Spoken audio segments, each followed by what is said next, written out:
Woo! Well, that's a well-timed woo, because, hello and welcome to another episode of Lancer. It's been, a little while. It's been about a month. Today is episode 24, day 25 of Lancer. Today's episode is called Refresh, because today we're doing something a little different. It's, gonna be kind of a refresher episode, because, A lot has happened. it's been a month.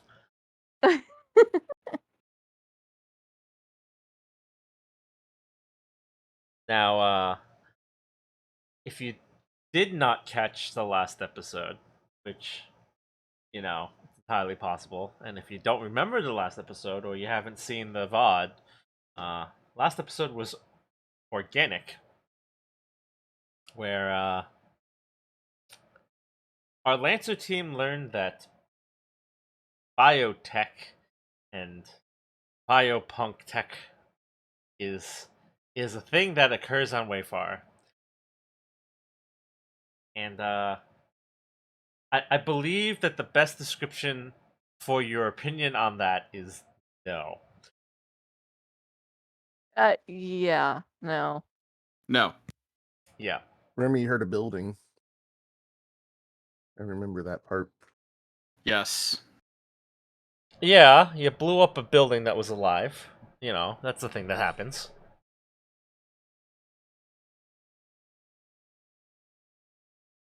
Just a piece of it. To be Yeah. fair, I didn't stop it, so whatever. I mean, Like you could. I actively encouraged it. Hacker did some pest control.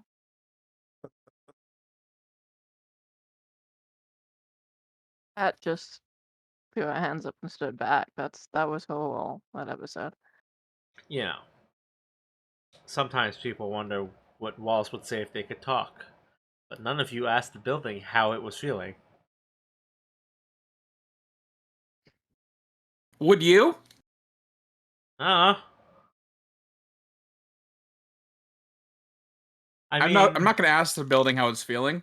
Remy is asking every building she runs across now. that does seem like a thing Romy would do.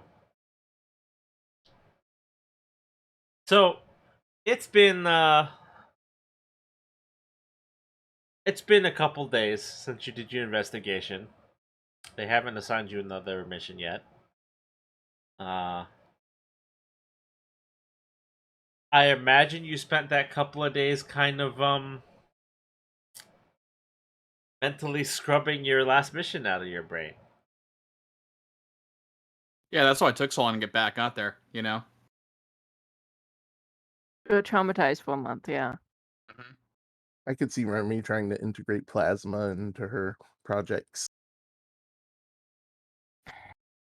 She tried that. Cat would just make sure all the electronic parts stopped working.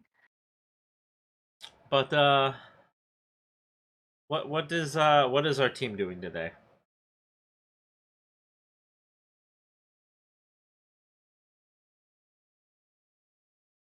rocking back and forth in a shower that's running for a month? Hasn't been a month. It's been only a few days. Not nearly True. as wasteful as you're making it sound. Feels like a month. Yeah.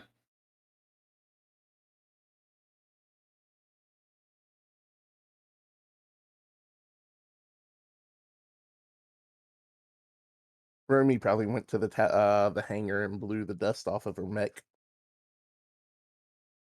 Yeah. and made sure everything was still working right.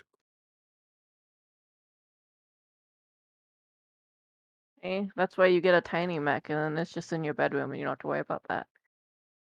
Just hit it with some wind dust every day.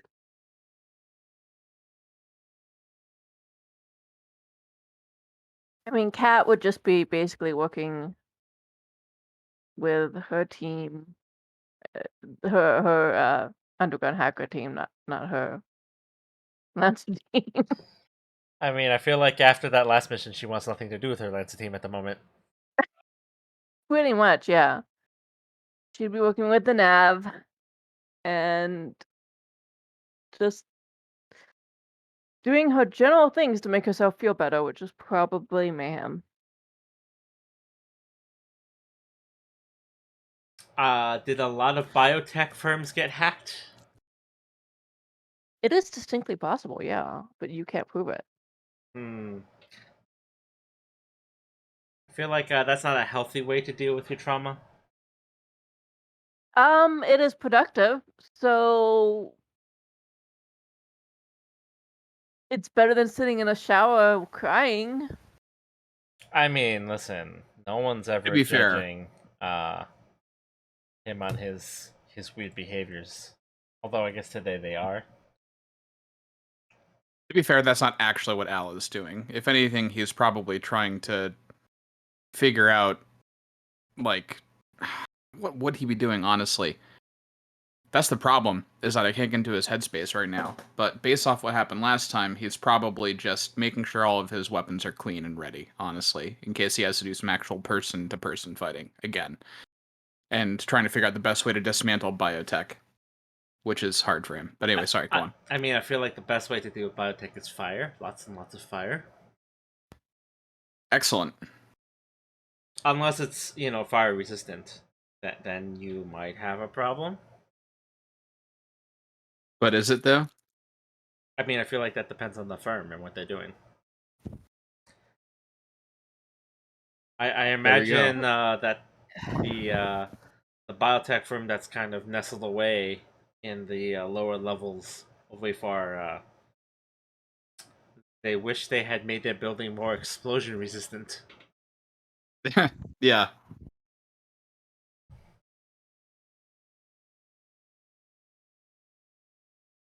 Yeah, so Kat, it would just be like, yeah, she'd be like hacking firms and hacking, and if any, she runs across any rich people who happen to be jerks, doing her basic like funneling of money into surprise accounts and charities. So Mm-hmm. So basically, like standard operating procedure with yeah, then. yep. Because Kat, when she's freaked out, just goes back to what she knows. So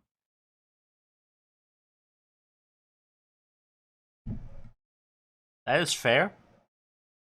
plus, like she, it's giving the nav other stuff to do that lets them practice their skills on a lower scale than like let's try to hack the satellites of the planet. So I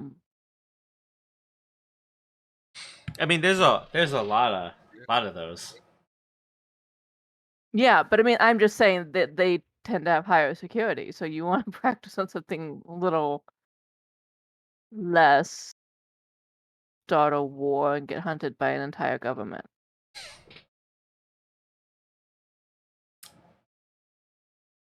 Just I sometimes. mean, I feel like that's not entirely how you operate, but No, I'm not saying that's how Kat operates at all. I'm saying that's how she's like helping the nav train. I see. Like she doesn't want them starting wars because they screwed up. So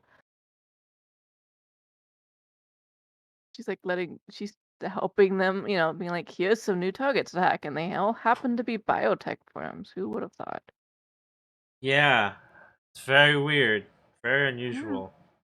And they're like finding out that they publicly released statements about how they were going to be helping children who had, been born disfigured or whatever get.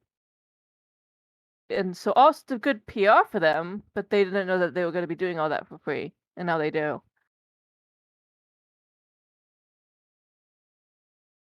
I mean, that is very optimistic of you to think that they wouldn't backtrack on that, but sure. Once you give a lot of goodwill towards a company, they often feel trapped.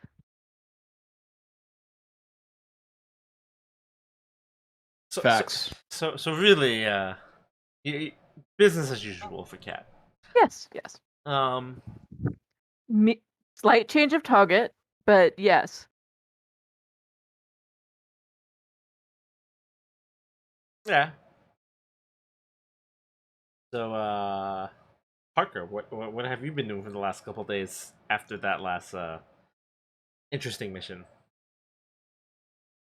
Harker doesn't stay cooped up well, so he probably has gone out a few times um, into the city, probably doing some gambling, some drinking, um, maybe practicing some target practice. Okay. And yeah, not too much, just, probably staying out late.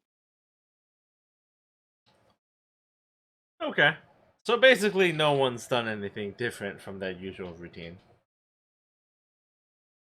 Pretty much. I mean, like, what were we supposed to do? I mean, Remy's talking to a lot of buildings lately, but that's about it. What you are supposed to do, there is no supposed to, right? Like, I know, I was just no, but I mean, you're like, no one's done anything different than the normal routine. It's like, yeah, because that's what it's called, a normal routine. yeah, Because it's what they do normally as a routine. yeah, that is definitely true. Um, so as you guys sort of go about your business, today you get a message, which is, it's unexpected, right? Like you guys have sort of fallen into the lull that you're expecting that no one's really paying attention to you guys. Like the last mission, you kind of hyped yourself up into making it a bigger issue than it kind of ended up being, with some side It blew up like a effects. city block, so I don't. Yeah, but I'm just questioning You your didn't. Like concept of. overstating it a bit. Yeah, you didn't have to, and you kind of worked yourselves up into making what was kind of just the basic investigation into allowing Romy to turn it into an incident.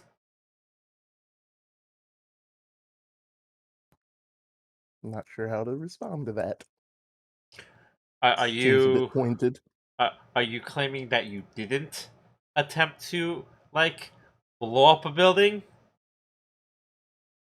I was investigating in the best way I knew how with what I was equipped with at the Okay. time. Okay.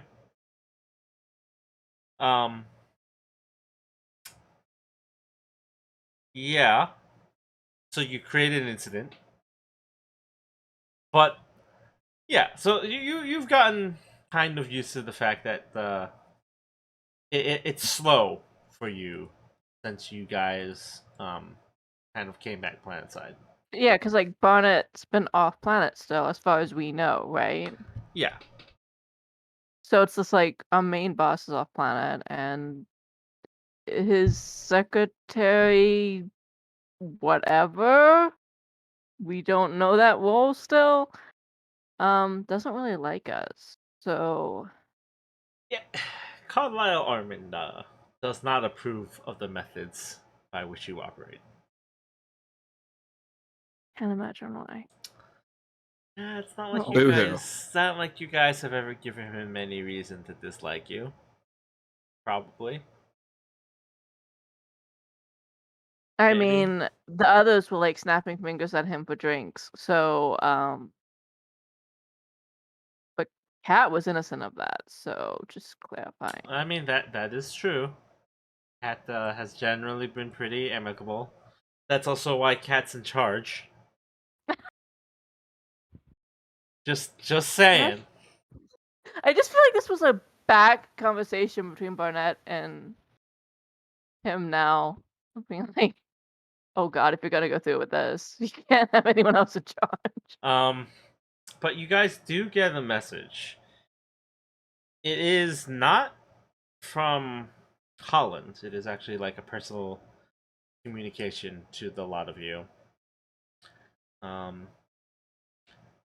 It is from your good friend, Alva Mason.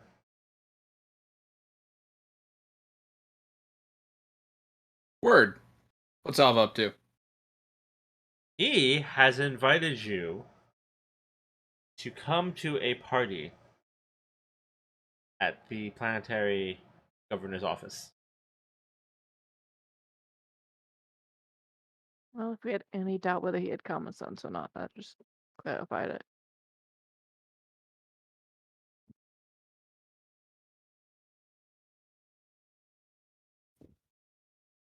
You do What- notice that, like, the context of why there's a party, who's going to be attending, all of that is actually not included, right? Like, it is just, I'm inviting you to a party, this is where it's going to be, and this is what time it's going to be. It's going to be later in the evening. He has basically just told you to bring yourself and have fun. Smells like a trap. You know, you said that about the last thing that you did, and you blew up a building that didn't need to be blown up. That's what they. I like mean, us to I would think. argue that the whole building needed to be blown I up. was like, wait a second, didn't it need to be blown up? Like, we did not succeed at blowing it up as sufficiently as we needed to. Remember Yeah. last week how you assumed all this stuff? Remember, we keep getting that drilled into our heads, so we won't do it this time when it is a trap. It's not a trap by Alva Mason. He's being used.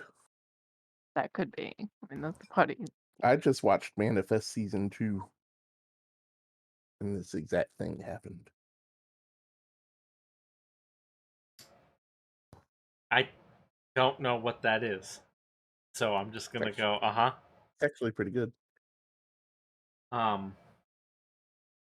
Yeah, so you've basically been invited to a party being run by Alpha Mason, the planetary administrator. Like, what type of party is it? Again, Alpha Mason in his infinite Alvaness, Masonness, has basically just said, I'm throwing a party. I would like it if you would all attend. It's going to be at my office at this time. Remy runs to her room just Oh. shouting costume party at the top of her lungs.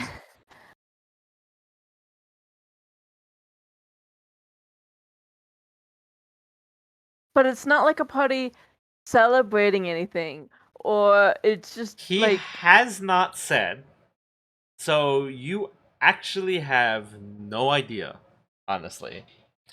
Now, it should be noted that the message that you received was a sort of like informal, he personally has invited you. It's not like a, official, like, we invitational, didn't like, get letter like thing. yeah. Like, it was just like he wrote you like the equivalent of an email, and he was just like, "Hey, I'm throwing a party. You guys should come." In college, See, that's an like, what the email. hell? That all that means is somebody got a hold of his computer. It wasn't even him, as far as we know. At his offices, though. So you can assume that to a certain extent, like, this is a, like,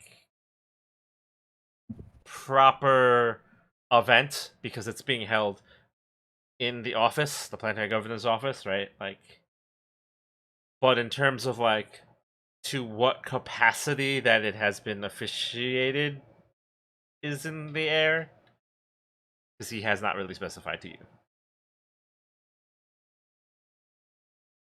So, okay. So we have no idea if he's like literally holding it in his office room. Right. It's being Or- held in the planetary governor's office, which is in fact like a structure of like, you know, like his office is a series of rooms inside of a larger building. Okay. So it's not like a governor's estate or Right. anything. Like it is like an administrative office. Like it is a structure, like it is where business is normally conducted. Like you've only met him inside his office inside of the larger structure, but like the structure itself does like conduct actual business. It's just that the last planetary governor kind of converted the office component of it into like, you know, a lavish thing. Right.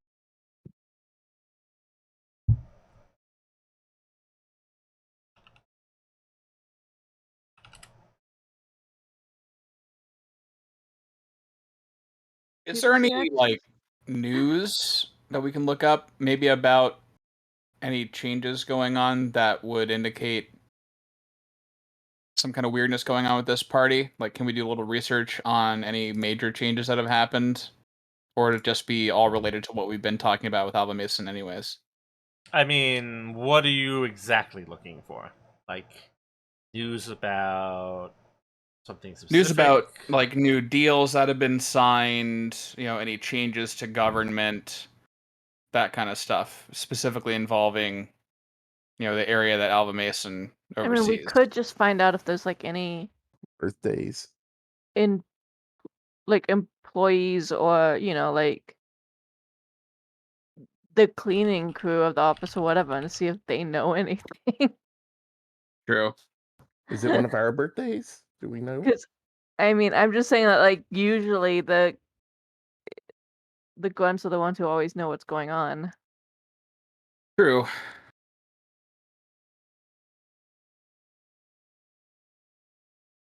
When is this party? Tonight? Yes, it is later in the evening. Which did not give us much warning. Well, Romy's ready. She comes out of her room in her sandworm outfit. I mean, again, this is sort of the Alva Mason way, right? Like, you're not terribly surprised that this is what occurred. But yes, he has inconvenienced you by this. But to answer the original question, so like, in terms of like major government related news, that may imply some sort of party, there is just some recent development in that Mining Guild Holland Wayfar negotiation that you guys officiated. Like they recently resolved the signing and final like agreement of that whole thing you guys did. Okay, so it could be related to that.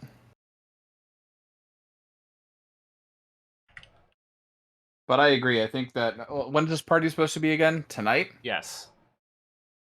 How long do we have until then? I mean, it is morning, so you have like the whole rest of the like morning and afternoon to do whatever you need to do. Okay.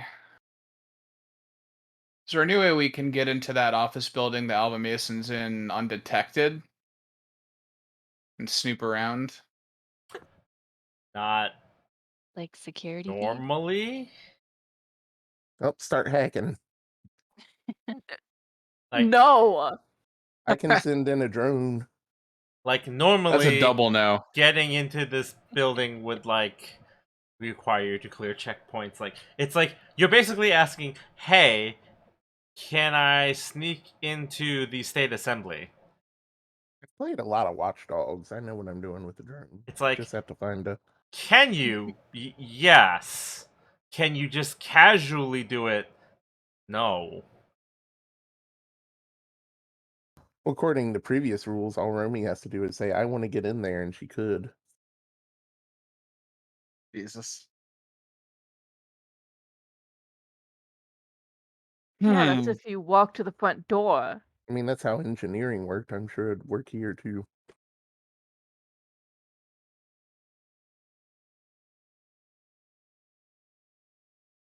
Um, Okay, Can so we Kat find- just writes him an Sorry, email go on. back going, "Can you tell us what the deal is with the party?" Oh, the most direct approach. I guess I didn't Oh. consider Occam's razor on that one. Yeah, that's what Kat does. She writes it back going like, "What's the deal with the party?" The boring approach. Yeah, you guys blew up a building last time. I'm going with the blowing approach. He doesn't respond to you right away, but within like 15, 20 minutes, he does sort of shoot you an email back, and he's just sort of like, "Oh, right, of course." And he explains that the party is sort of he describes it to you as a PR piece, and it's celebrating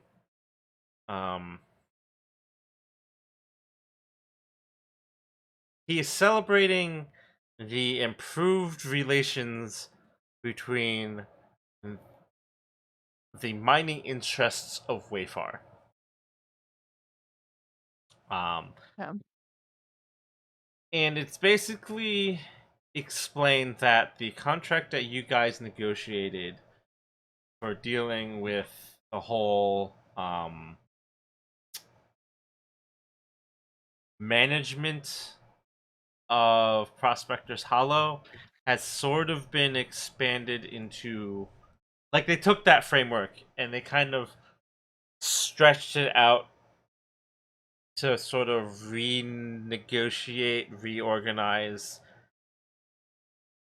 the laws of Wayfar to a certain extent to better manage public works and private investigation, like not investigate, private investing into development of Wayfar's mining interests. It has actually expanded beyond just Holland and the mining guild. There's like a merchant guild and now being involved, and extraplanetary trade agreements have been sort of um standardized basically. And so if you recall, like when Wayfar started as a planet, it was supposed to be revamped and designated a vacation spot. And funding fell through basically, and that never happened. So basically, people have just been trying to survive on Wayfar and develop it into something usable. And that's been, a few hundred years of that. Like, settlements have been formed, but nothing really came of them.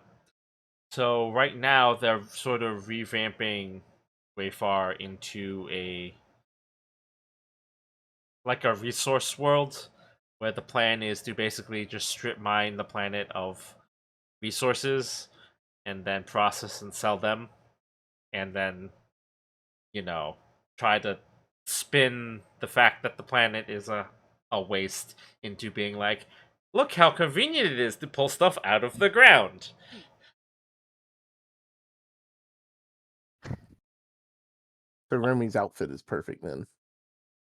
But basically it is like a celebration for what is being treated as like a new chapter in the history of Wayfar, right? If it is successful, if it is properly managed, um, it should be generally favorable to future development and improvement of conditions on the planet. As long as your concerns about the planet are like making money and not about developing the planet into a more hospitable place. Because that's not happening. So what That you're sucks. saying is Harker changed the whole economy of the planet. Kind of. I mean, technically speaking, there wasn't much economy to speak of. Like, most of the money on Wayfar was already this, but it was wildly unregulated. And the hope was that they would eventually get, like, union backing to, like, properly make Wayfar, you know, livable. Um, the outcome of this is basically, well, that's a lot of work. No.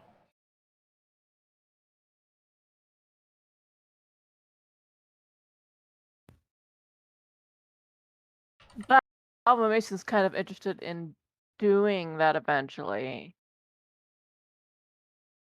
What he said. Oh, in terms of making it like a nice, proper, like Or at least habitable. like making it, yeah, like making it so that people are able to survive and stuff. Not. Yeah. So like this has that effect in the sense that um the planet like ecology will basically just be garbage. Because they're just not gonna invest in it any. But in terms of like them regulating everything and getting like investors and things, it will allow them to expand the city of Eden and the general like habitability of like other outpost cities and towns. Like it will allow them to build more cities like Eden that are self-contained livable spaces rather than having to like scrounge against like wasteland resources.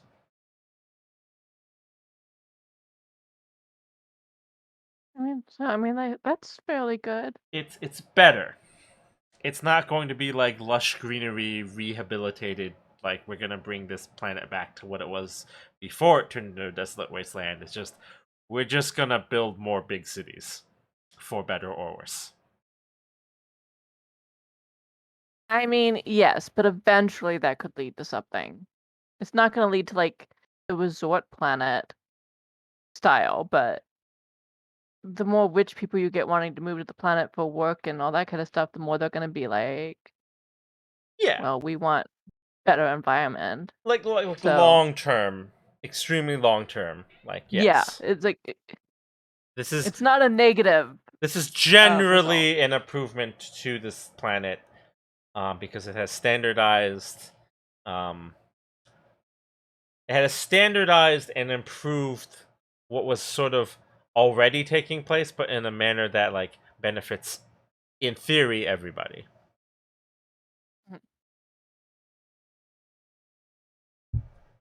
I mean, like in general, it's not a fuck up, is what I'm saying. Oh yeah, no, 100% not that. Okay.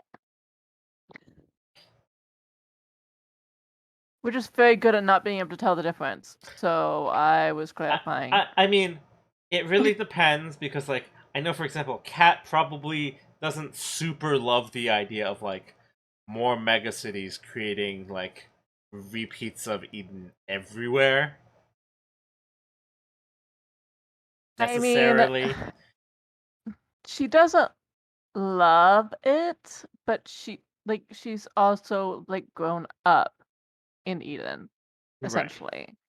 So she's not really against what Eden is. She just wants it to have more like chances for people to get out of like the poverty areas, you know? She would like it to do better. Yeah. So like if more money is invested, plus it's harder for the Blade Coat to take over if all the money is interested in them not taking over. Yes. Facts. So she's okay with this result. But yeah, so like that is sort of what he explains. Like that is what the party is celebrating. Um he's considered that like you were very instrumental in sort of setting the groundwork that allowed this to be a thing, right? Like you didn't negotiate this thing, but you did negotiate what this thing is sort of built on. Like that initial contract that Mhm. you guys defined sort of set the stage for like how they're going to improve um operations in general.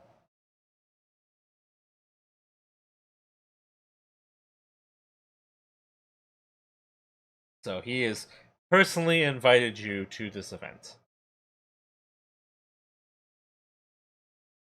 So at some point during this, Harger does actually return uh, to the quarters because he's been out all night.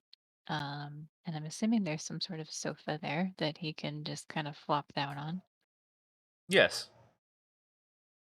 So he does that, and he kind of probably notes that people are somewhat up and about.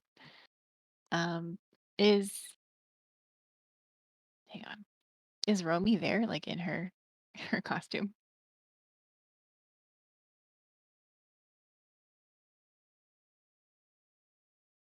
Maybe. We none of us want to speak for Romy. Wait, what happened? Is Romy there and in her sandworm costume?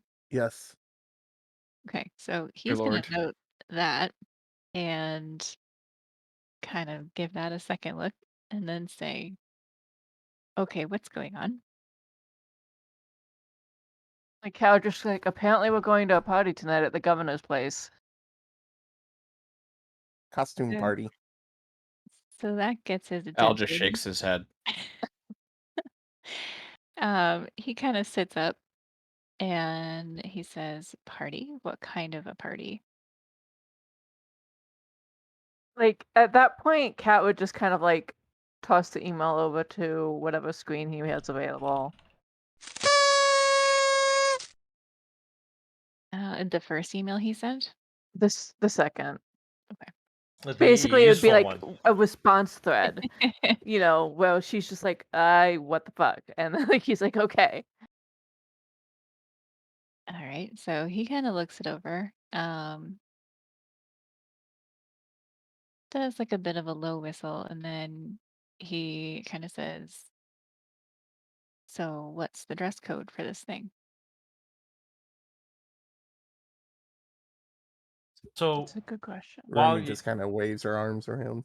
while you're having this conversation, because Al was, browsing through the news and such, you sort of pick up in the background that on the news they are announcing the party that you were invited to.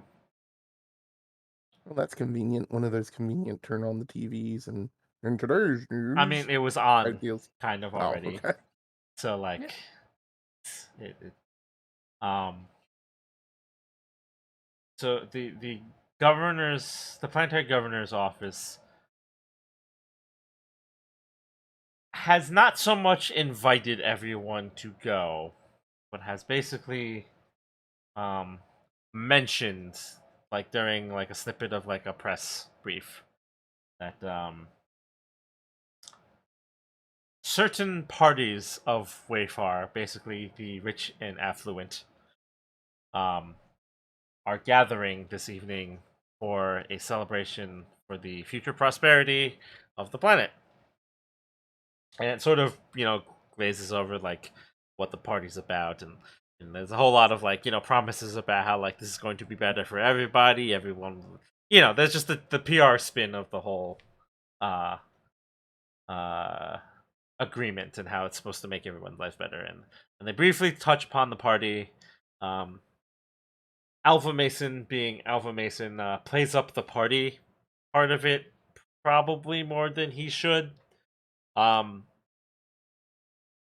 which you suspect is probably going to generate a small amount of discontent because most people aren't going to get to go, right? Like, this is an invite only thing. So, telling people about your invite only party and how great it's going to be is not super smart. Um,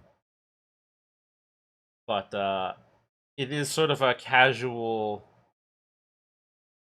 intent, right? But you do catch on the note that the people who are there are largely going to be the rich and affluent members of society.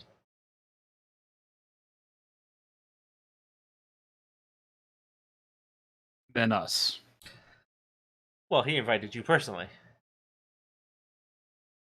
So Harker Interesting. hears that and he looks at Romy and he says, "Okay, you can't wear that."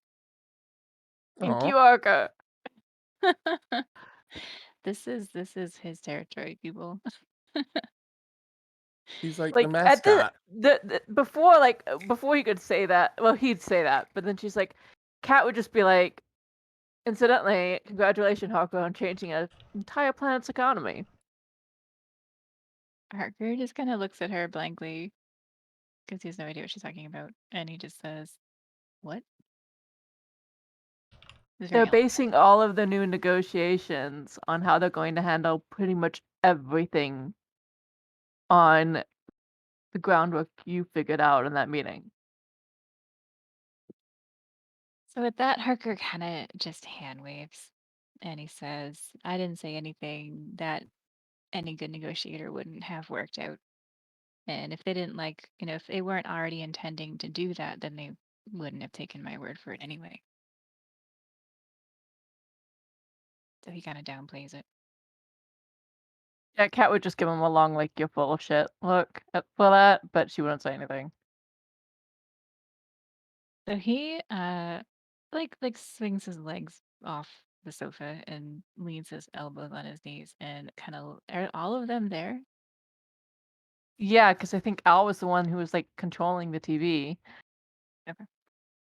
So he kind of looks at each of them and he asks, "Don't take this the wrong way, but how many of you have been to a party like this before?" Romy raises her hand.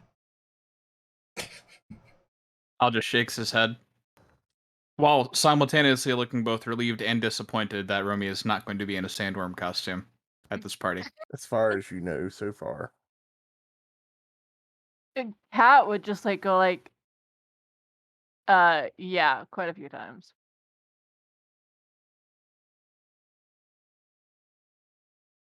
Tucker just kind of gives Kat a look and kind of just nods, like he's not surprised. Yeah, no, like, He's just like, "Oh, that makes sense." um, he says, he "Do wasn't you necessarily always invited, but she was there. have..." He doesn't ask that question because he Yeah, didn't you did expect. not say how many of you were invited to these Yeah, parties. he's not gonna be like outright like, "Uh-huh." So he says, "Do you have some idea what to expect?" He's just asking the room. Al just kind of shrugs and goes, fancy dress, small food, lots of people talking about nothing in particular. Definitely hors d'oeuvres. That's kind of what Romy's focused on now. He kind of nods and he's like, "Pretty much exactly that. But you're also going to be in a room full of people who think extremely highly of themselves and will very much want to talk about how amazing and wonderful they are, um, at probably doing things that, aren't great." So I should leave my attitude at the door, Al says. Parker shrugs and he says, "It depends on what you're hoping is your outcome. Take lots of hands. Are you trying to play it smooth and not ruffle any peacock feathers? Or are you trying to maybe make it clear where your viewpoints are and potentially get kicked out of the party?" Al just kind of puts a hand on his head and rubs his chrome dome and looks at Harker and goes, well, I guess it all depends. I'll play nice. But honestly just to see where this goes. But if I see any biotech, it's on site. This Harger nods. conversation, Kat would be messaging their most favorite secretary person and being like, "Were you aware we were invited? And is there any reason Holland does not want us to go?" So you shoot off an email to Carlisle Armin. And you're just like, did you know we were invited? Should we not go? Basically. Yeah. Okay. Because she's just making sure, like, because if Holland is gonna freak out about them going, then, like, she doesn't want to deal with that fallout. Continue your conversation while you await his answer. Keep teaching them about parties. Harker says, okay, most important question. What are you going to wear?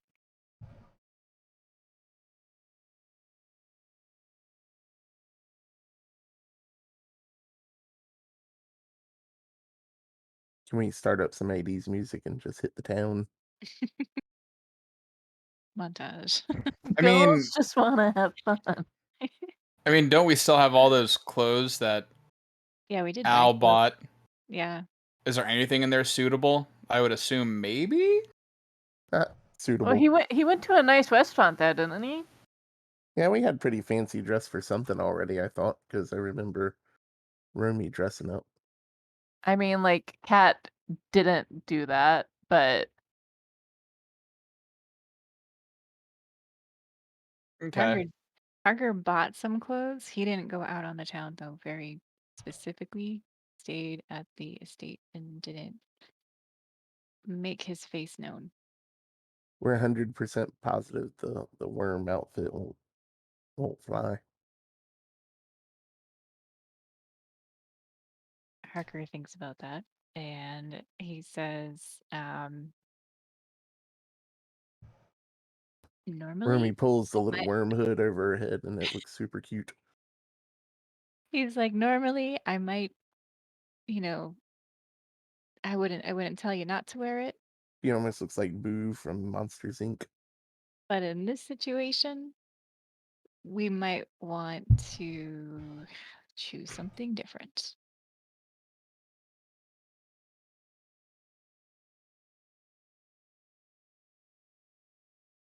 And you just see a sad worm trudge back to Romy's room. He does tell her, I'll take you somewhere where you can wear that, but not to this party. Fine. Try to appease a little bit.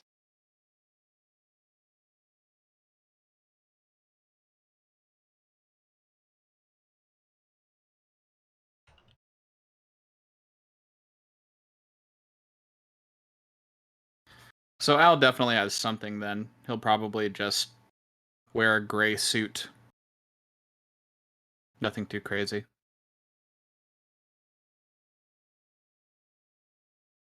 Harker's just kind of like, suit is a good idea.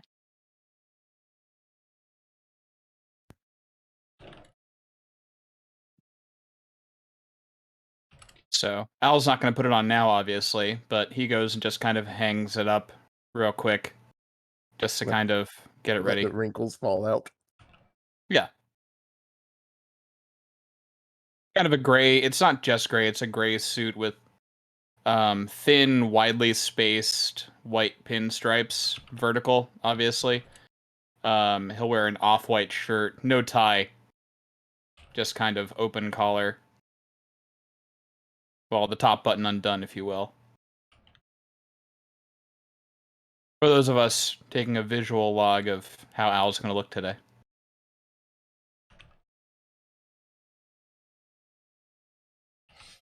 Okay, so while you're having this conversation,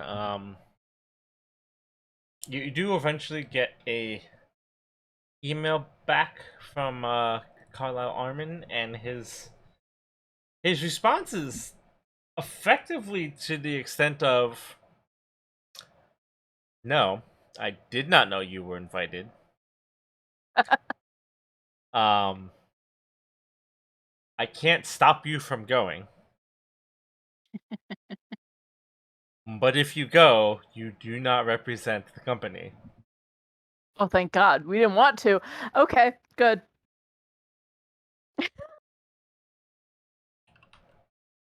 Good to know. So we don't have to go at all. If we don't want to. We don't have to go, but if we go, we don't represent the company. So they can't be like, you were supposed to be representing Holland and you blew up something again. Okay. Remy comes back out in her new outfit. You know those paper Christmas tree bells that are flat and you can open them up and they make like a 3D Christmas tree bell with like little diamond shaped patterns. Yes. Yeah. That's what the bottom of her dress looks like. And Of course it then does. she's got big poofy tulle sleeves.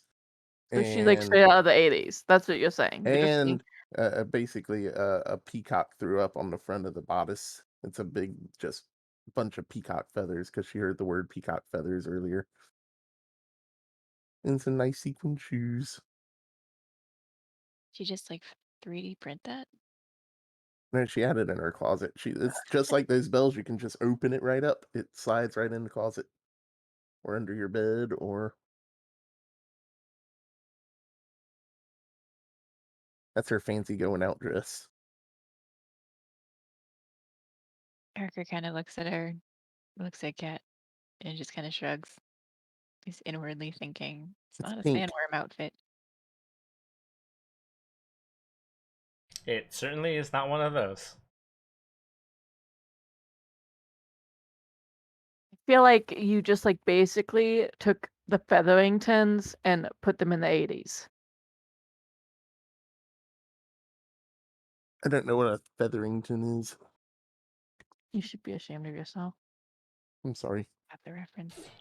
Yeah, you got the reference. Featheringtons are the secondary family in the Bridgerton series. Oh, I haven't watched any of the Bridgertons yet. And their dresses are always just horrific. Yeah, I'm Yeah, looking at some of them now. It's pretty much like that. Yeah. I was I- thinking more Bjork inspired, but they kind of do it too. like you basically just took the Featheringtons and put them in the 80s. That's what you did. So Romy has come out dressed as Romy would. And it does sound like paper too when she walks.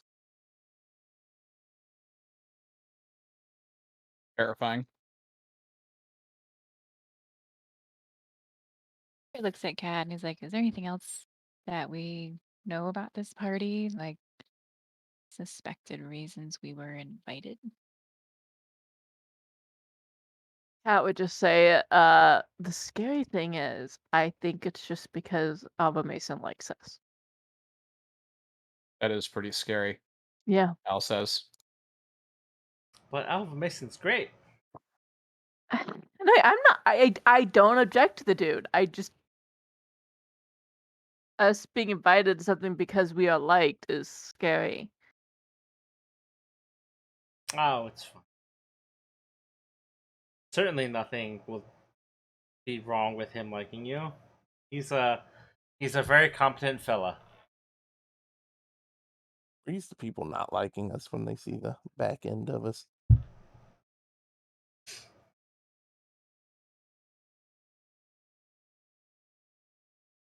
Not inviting us back for more. Yeah, normally they're like, what can we do to make sure you never come back here again? Well, you know who feels that way. People whose building you blew up. Meat building. But see, they actually got the advantage there because we never want to go back there again. I mean, that's fair. So, like, I the still people think who they were. most do not want us to return, we have no desire to ever return. There was still some spooky mind stuff going on there too. I don't want to get involved with all that.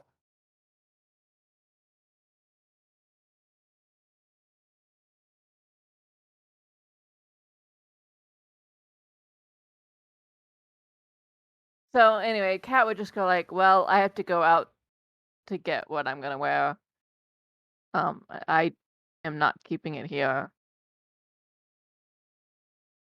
It's like you don't want your team to have possible access to your nice things. That's weird.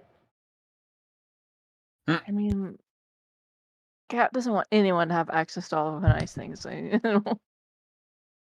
It's not even a bias against the team.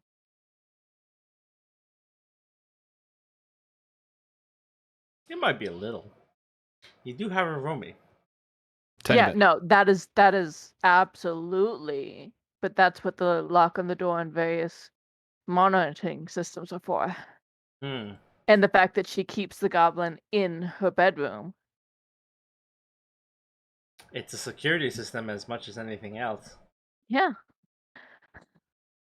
Like, I am not responsible if the autopod shoots you as soon as you trigger the door. That's not very nice. Fortunately, Kat has never pretended to be nice. That is also very true. And she learned that from her mentor. There's a good chance that is very true.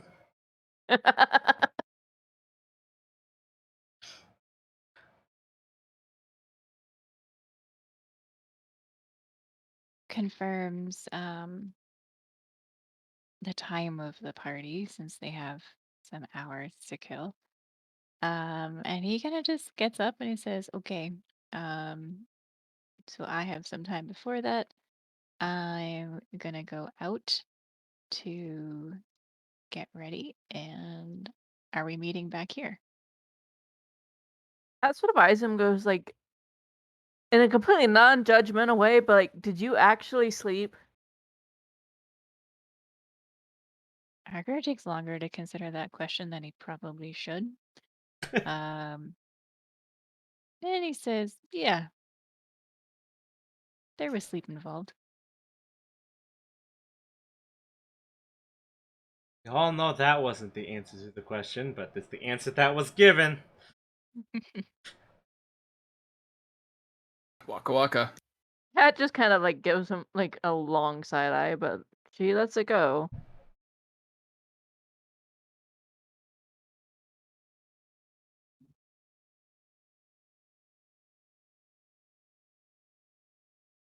So Harker heads out, assuming he's going alone.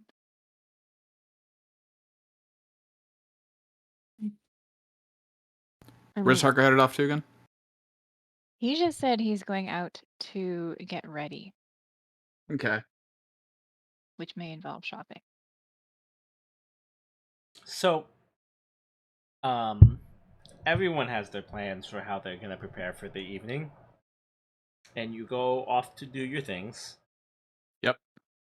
It is, for once, kind of uneventful, which I know is very, very unusual. Just Kat split Um, up from the rest of the team. That's actually normal for her. I assume you all meet back at your place rather than going straight over, or do you guys just kind of trickle in?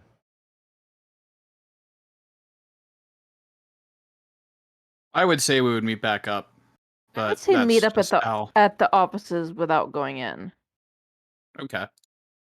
because going back to the barracks would be kind of weird.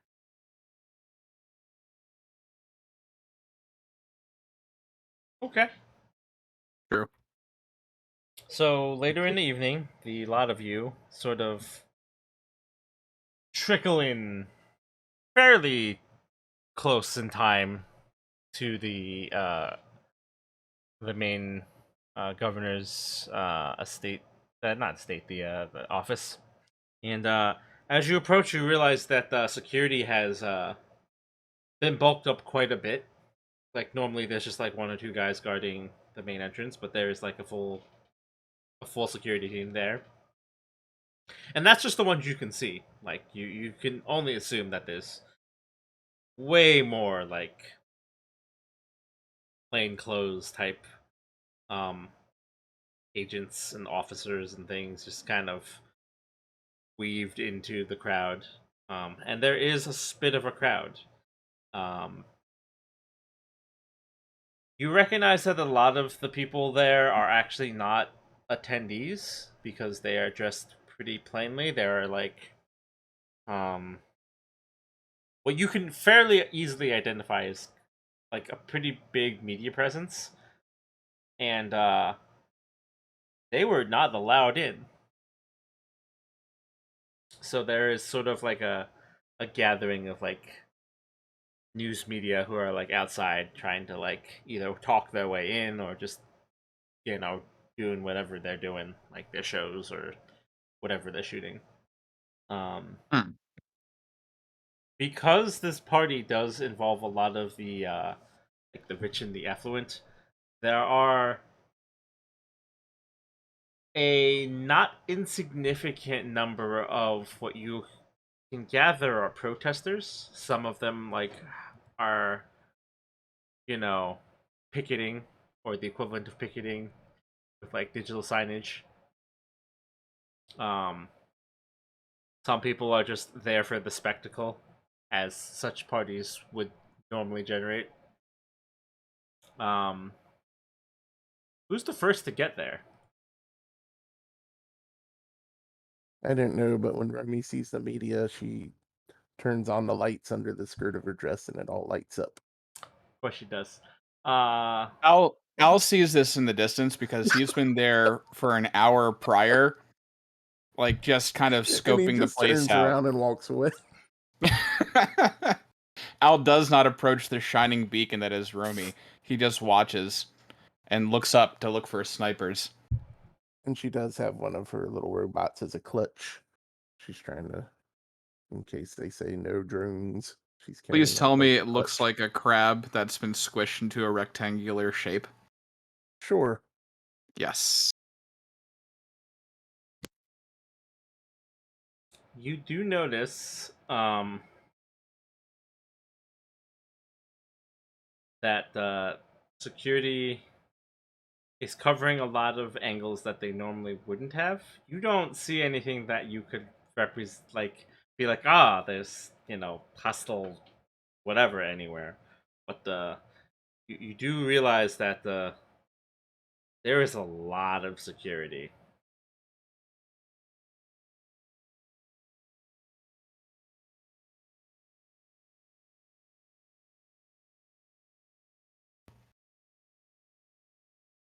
Do they approach Romy at all? Like try to tackle her? All she did was light up her dress. I mean, Romy has technically just stood around and has not Yeah, she hasn't even tried to approached. go in yet. So Okay. like not particularly. Like I don't think obviously she'd go some in of the alone. crowd looks and like some of the news people are like, what the fuck is that? But generally speaking, no real Yeah, that's attention how is we paid. normally look at Romy, so Yeah, no real additional attention is paid to Romy.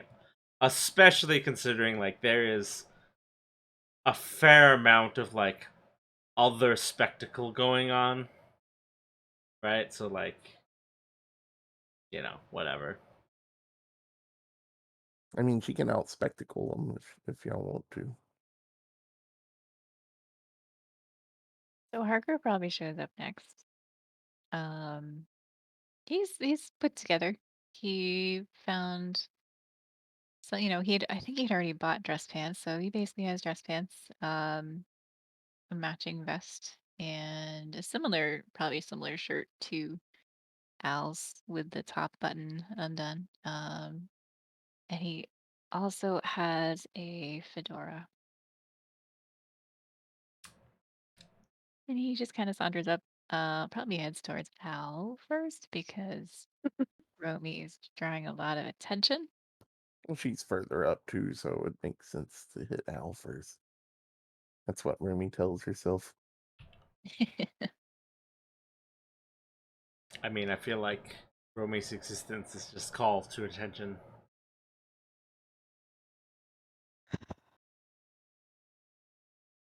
So yeah, I mean, Kat shows up shortly after. Like she's not super early, but she's not late, and she's just actually just wearing a black cocktail dress, like just like one of the classics.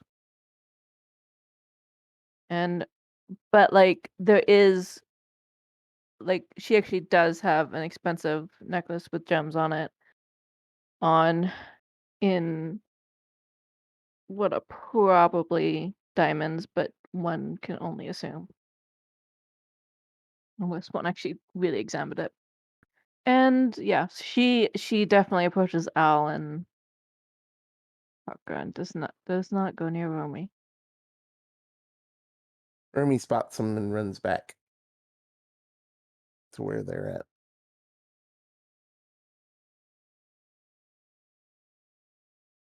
Al waves awkwardly. She does a little pirouette so everybody can see her dress from all angles. With the lights on still. Yet all the lights stay on. She hasn't put it in twinkle mode, at least.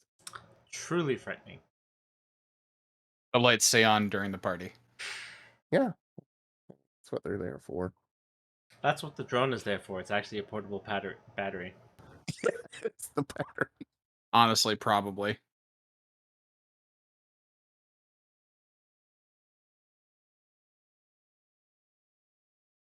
So you gather up with Romy lighting the way, I suppose. Beacons are lit. Ah, I get it. This party's lit. Uh, uh-huh,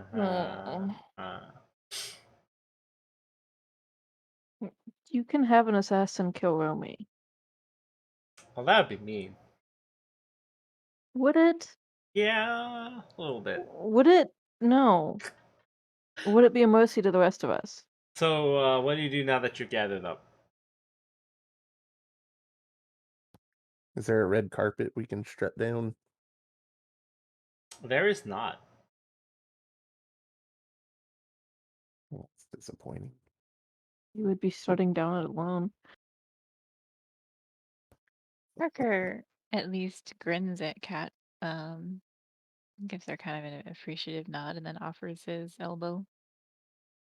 Yeah, Kat would take Parker's arm and just be like, "Yeah, we're sticking near him for the night." Rumi looks at Al. Al sighs, hangs his head, and sticks out his elbow.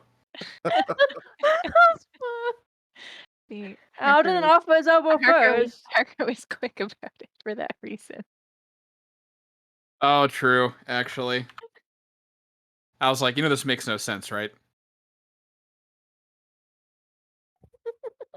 Like, shouldn't Kat enter the party literally on my back? That would be That is- weird, sir. Yeah, that's the point. Parker would be like, I don't know these people.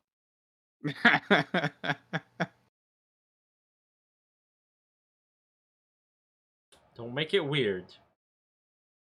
But yeah, so you guys approach, and you are stopped by the security team, obviously, and they're just kind of like eyeing you, and they're like, hmm. And they're like, "What are your names?"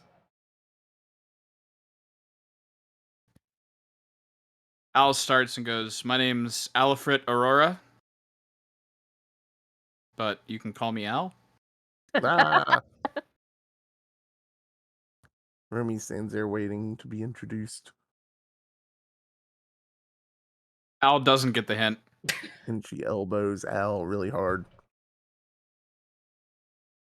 Al coughs for a second and then just goes, right.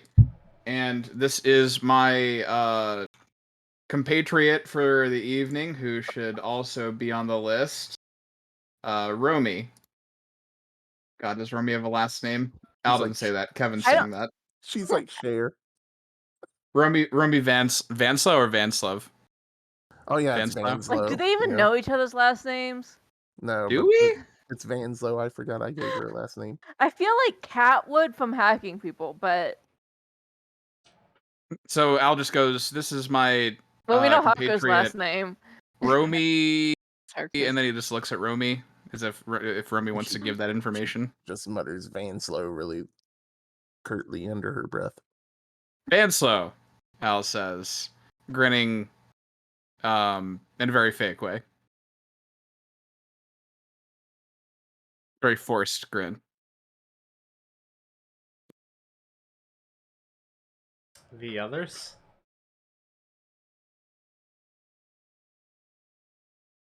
Go on, Al, introduce everybody. Should I introduce everybody? I mean, you made the mistake of volunteering to speak first. I feel like they're just making you say it now. Al just kind of, waits another couple of seconds while, like, I am assuming, like, the host is, like, peeking over, like, beside Al, and Al's like, oh yeah, and that's Harker and Kat. And they're also with me? We are all together. We have been invited. That is the Harker's- exact cadence in which he says it. And he looks at Harker with, like, a pleading look in his eyes. Harker was really amused by this and very purposely wasn't saying anything. Yeah, that tracks.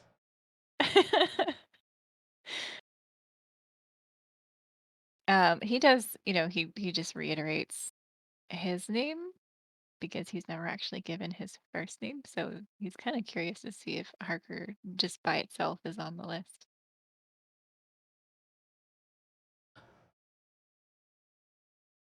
The person who stopped you kind of stares at you for a bit, Al. It's like that those aren't full names.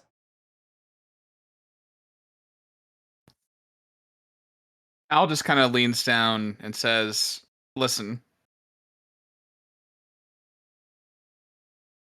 we are Lancer pilots who've been invited. I don't have time when we're out in the scrum for first and last names. And honestly, just look him up, please. And then he looks back at Harker and he's like, come on. Like he makes that, like a head motion, like, tell him what you're called. Harker steps in and takes pity on Al. Because Al has no idea what Harker is. If Harker even has a last or first name, he just knows Harker.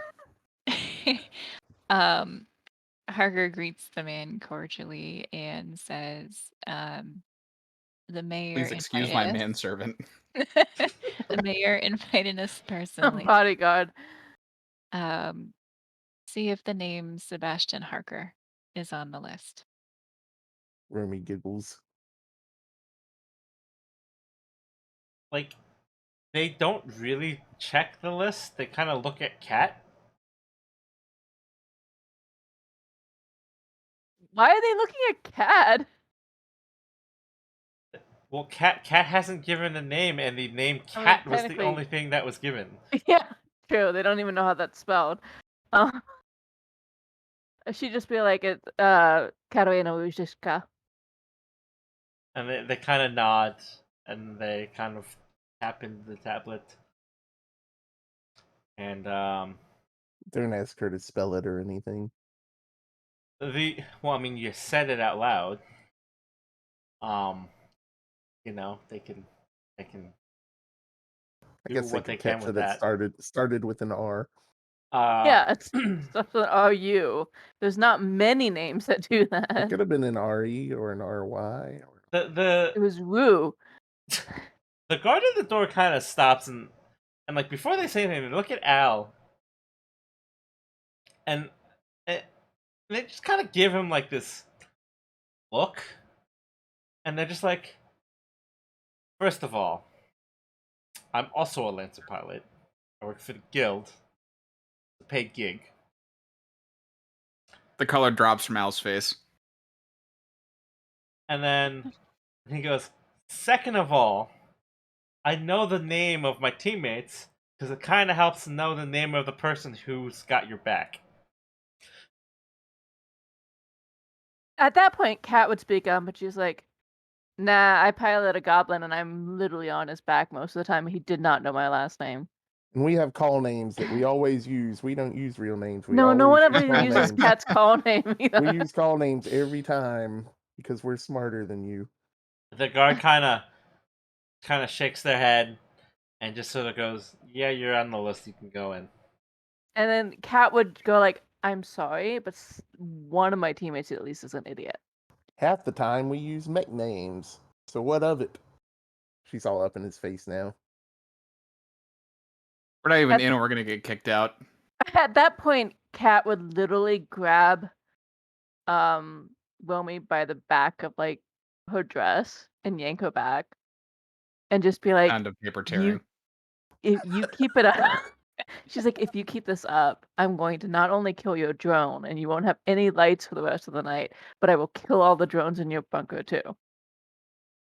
And then she says, "You're just lucky that what's her name has my back."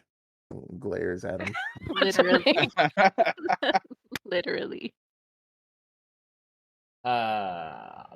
Awful. Just awful. Like, and she wouldn't have been like quiet about saying the killing the drones. Like, she would have, like, the guards would have been able to hear her go, like, "I'm going to kill your drones." So you make your way into the building, and Remy does the two fingers to the eyes thing at the guy at the front as they go you by. notice that compared to the outside, there is considerably less visible security on the inside. And in fact, as far as you can tell, very little has been done to change up like the interior of like the halls and everything. Like it looks mostly unchanged, although you are directed toward a part of the building that you have not gone down before. And as you're directed through, you can sort of hear music. And you are directed to what is marked as Convention Hall 1. And as you kind of step inside, you are sort of you ever like walk into a busy building, like you push open the door, it's like it's kind of quiet, but then you open it, you're just like, oh god, that's just a lot of sound. Yeah, you get one of those. And there are a lot of people inside of what looks like a hall that has been converted into what you could best describe it as like a club lounge.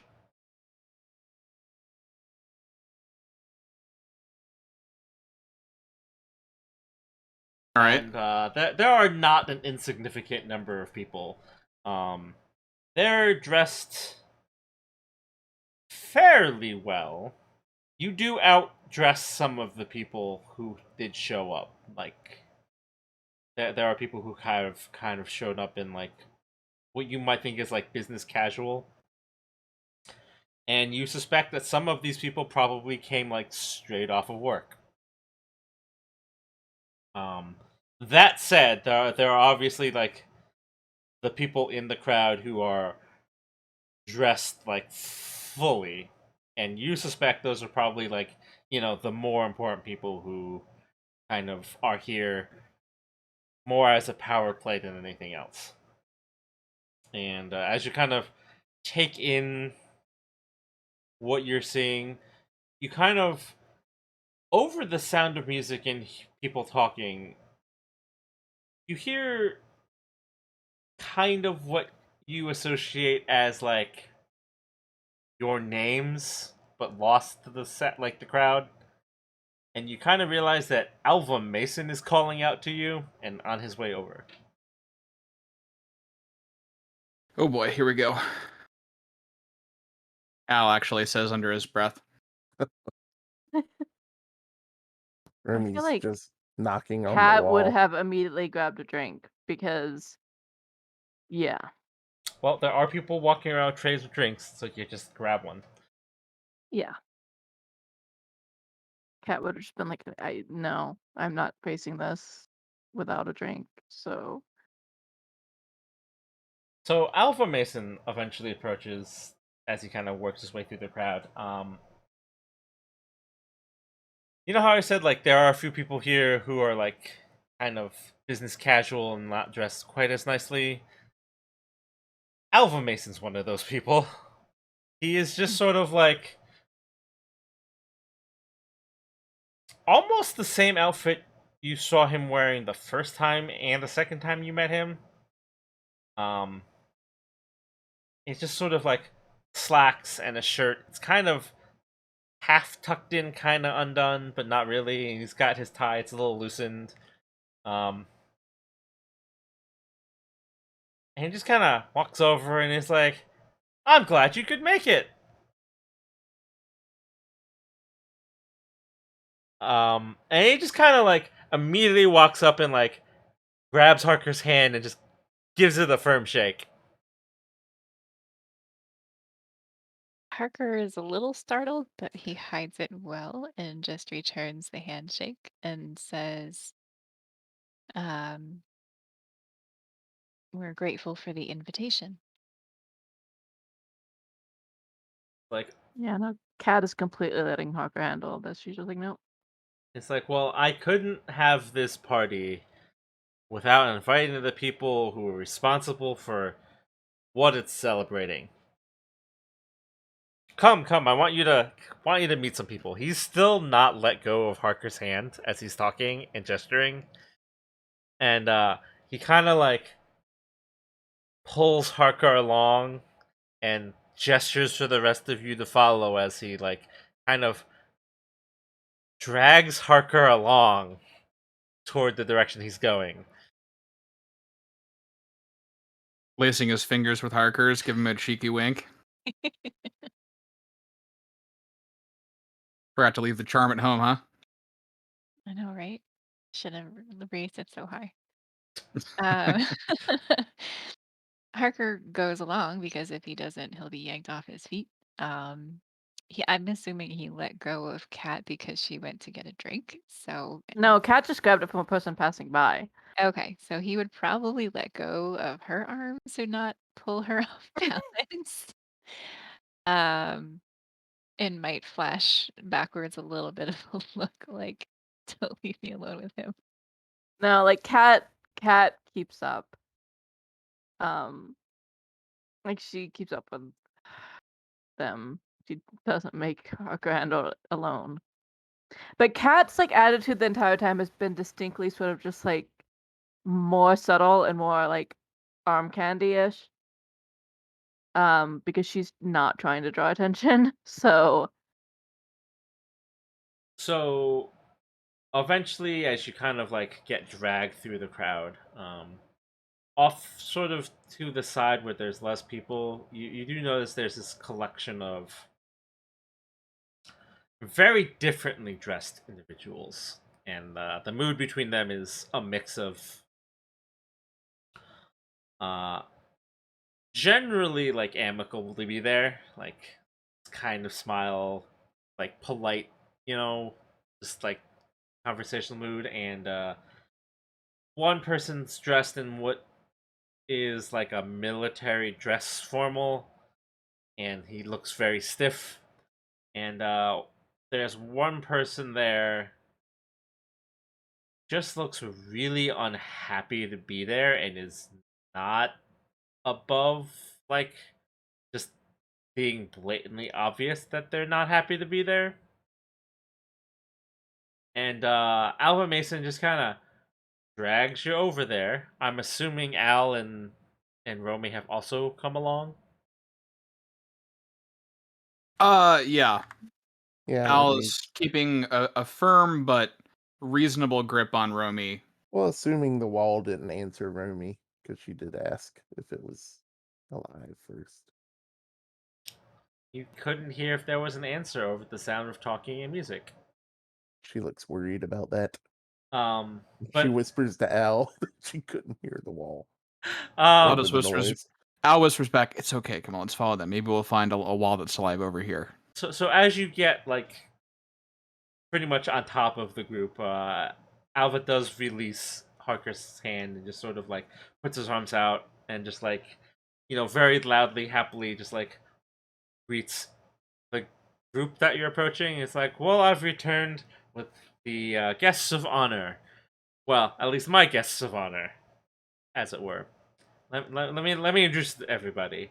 And so like he turns more toward you guys, and he kind of gestures, and you recognize one person immediately. It's Braden Driscoll, which was the mining guild representative that you had to negotiate.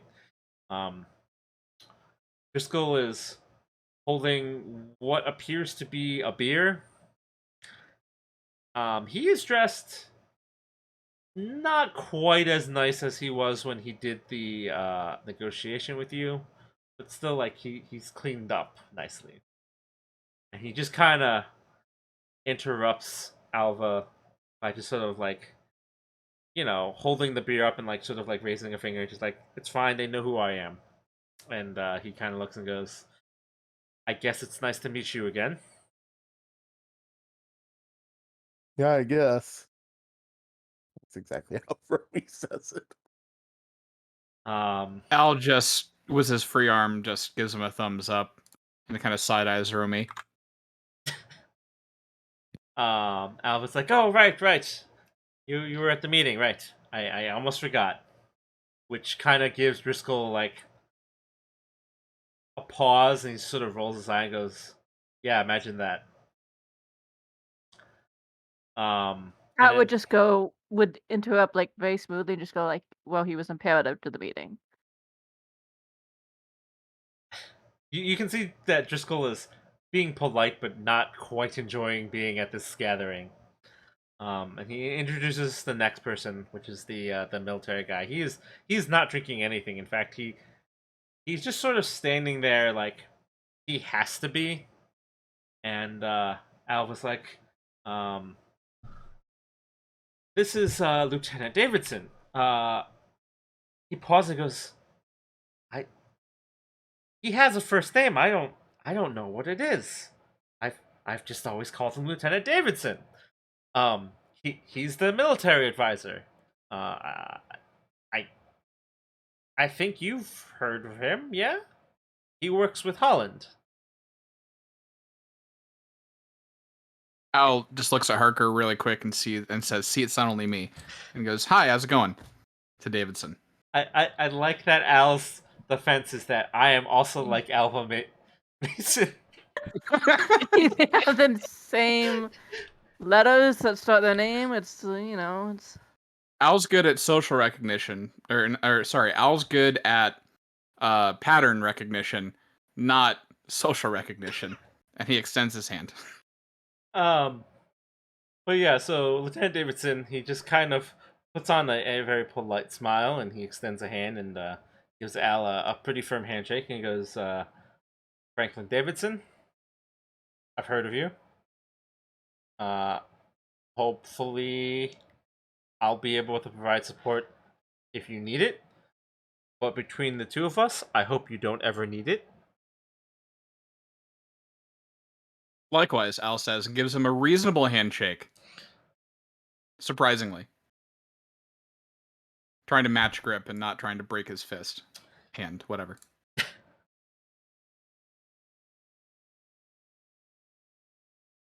And he kind of gives another nod and then releases the handshake. And Al releases around the same time. yeah, and Kat just like goes like, I believe we have a common associate in Barnett. Davidson nods and like, "I like working with Barnett. He's very straightforward and to the point."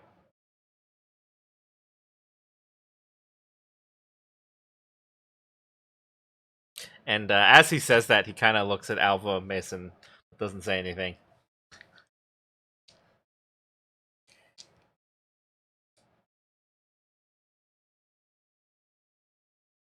There is a pause. I The assume no one. mutters that like that is one way of looking at Barnett. Yeah. Does anyone else have anything to say to Davidson?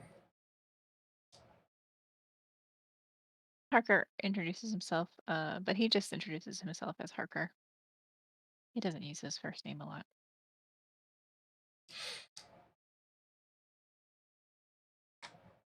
Davidson sort of nods and goes, I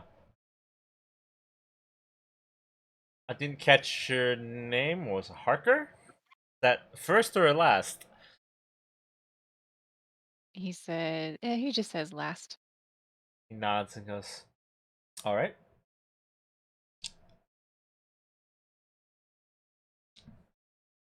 At least how could it just sound with yes? He could have just said yes. Just yes. And then he kind of pauses and looks Accurate. at Romy and it's like, ah, yes. Romy, yes? Yes. He goes, yes.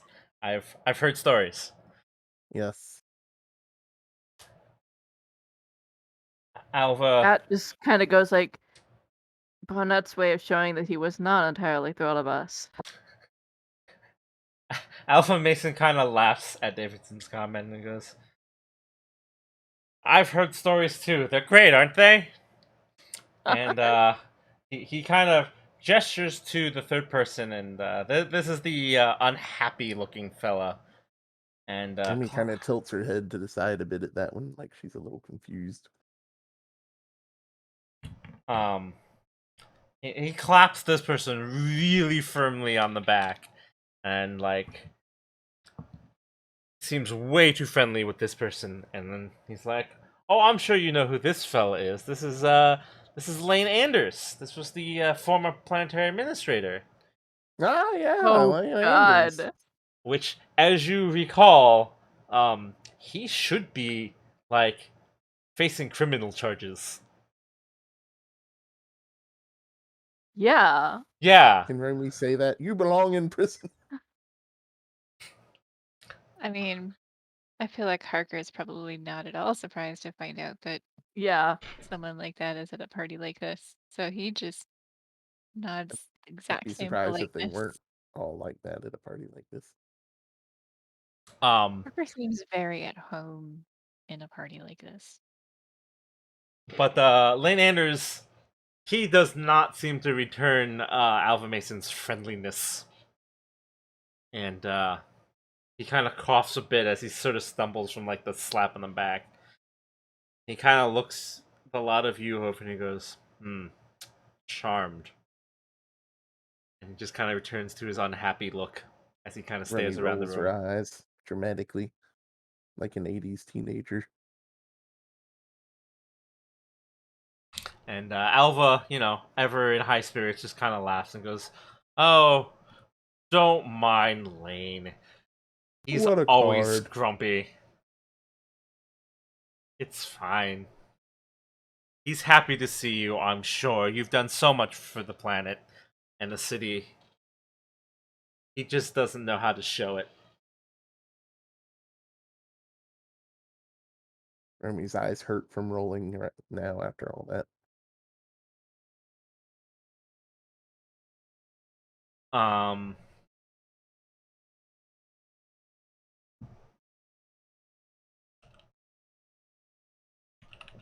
So, after Lane kind of gives another unhappy look, he kind of steps away and goes, "Right, excuse me. I said hello."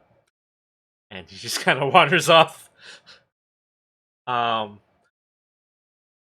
Alpha then turns to the next person. You don't really know how to describe this person. This woman is sort of wearing. You would describe it as a dress. It is sort of an unusual material, and it looks something between like armor and clothing.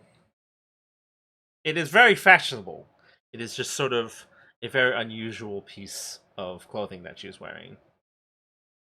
and he kind of goes, "This is Lena Proxima. She is the CEO of Proxima Bioengineering." Oh shit. Um, he kind of Is goes, her clothes alive? "Yeah, you wouldn't be surprised if it was." But he goes, "She has expressed interest in moving offices to the planet. So we were in the middle of discussing that deal. I'm sure Romy, you all will get to know her very well in the future." Romy responds with a hello? Hello? But yeah, it's pretty clear that she's talking to the woman's top and not her. But it could be taken as her saying hello to the person. So it's really hard to say. But she's definitely talking to her clothes. Lena Proxima kind of gives Romy like that sort of rich person head tilt up down the nose look of disapproval. And she's like, "What are you doing?" She says, "Oh dear, forgive me, I'm sorry." That's what Remy says back. We just kick Romy out of the party now. That is a player discussion to have.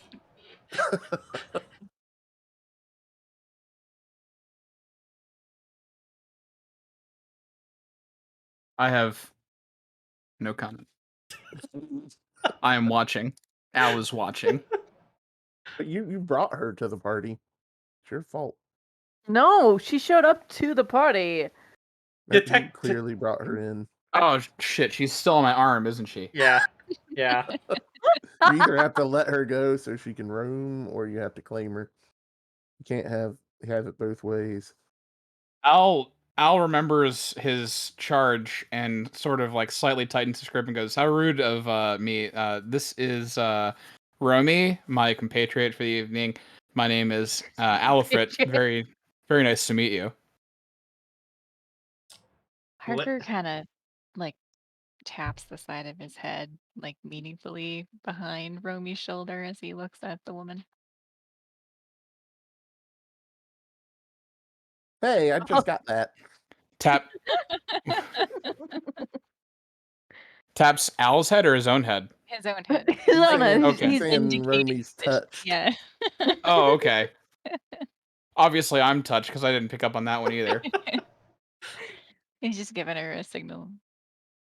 He's also thinking maybe if we blame her for being unstable, they won't think too badly of us blowing up That's a that cunning building. plan. If she underestimates Romy, then she can get in there and tear her down her biomutant It's industry definitely what piece Parker by missed. piece. Does Kat have anything to add to this colorful exchange going on? No. Kat is just drinking her drink. Go. Elena Proxima kind of looks at Al and goes, yes, charmed. And Parker's wishing she got a drink. and she kind of looks at Alva and goes, "When are we gonna finish these introductions so that we can conduct business?" And Alva's just sort of like, "Oh, well, I was hoping that you would speak with them for some time. You know, it's a party. Everyone should get to know each other and have a good time." And Lena just kind of stares at him for a minute and goes, "Well, if that's what you'd like, I suppose." And you can see she's not super thrilled to be talking to you, but clearly she's trying to butter him up for business. So Romy opens up the conversation Oh dear God. with, "What is that? Some bio shirt you're wearing?" She kind of pauses and stares at Romy and goes, "Yes, I run a bioengineering firm." So you raised that shirt from a baby shirt? She sort of Al is frozen in terror. like pinches the bridge of her nose and just sort of exhales. Just goes, "If I had to explain basic bioengineering to every person who asks, I might as well be a teacher." I mean, we have time. You have to chat with us. None of us really want to talk about anything, so you may as well talk about something that interests you. I don't know why she's taking on this accent Yeah, that this she has. southern cowboy accent you've got going on. And Lena kind of stares and she's just like, "Do I look like a teacher?" Cat just I didn't say interrupts nothing you. about teaching. I said I just wanted to learn about your shirt. Cat interrupts you and goes, I'm sorry, my friends have had a traumatic experience with a bioengineering building. An entire building. Mm. A traumatic experience with a building. That's hilarious. Lena kind of stares at the cat for a moment and goes, "Yes, I've heard that. How unfortunate for everybody involved." Cat just goes, it's very unfortunate, yeah.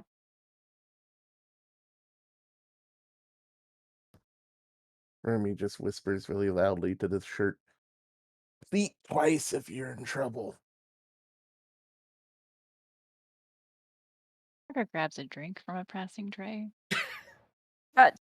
Cat places her empty glass on the tray as it comes by and she grabs another drink.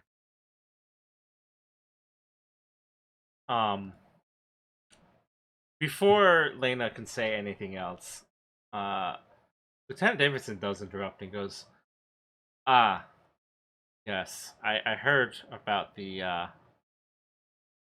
incident that occurred on 13/32/6/18.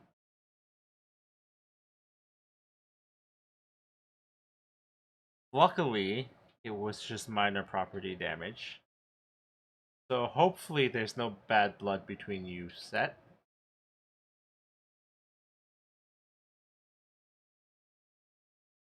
And Lena kind of looks at him and just kind of makes a face. She doesn't say anything, she just kind of gives him a face. Cat just says, I personally was actually down the street when that happened, so I only saw things from a distance.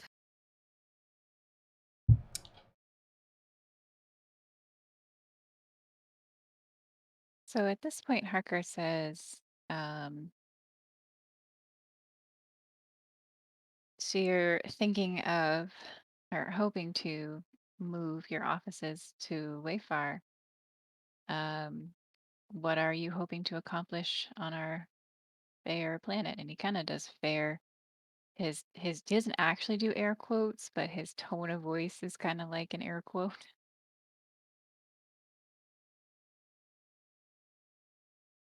Lena kind of looks over at Harker and she goes,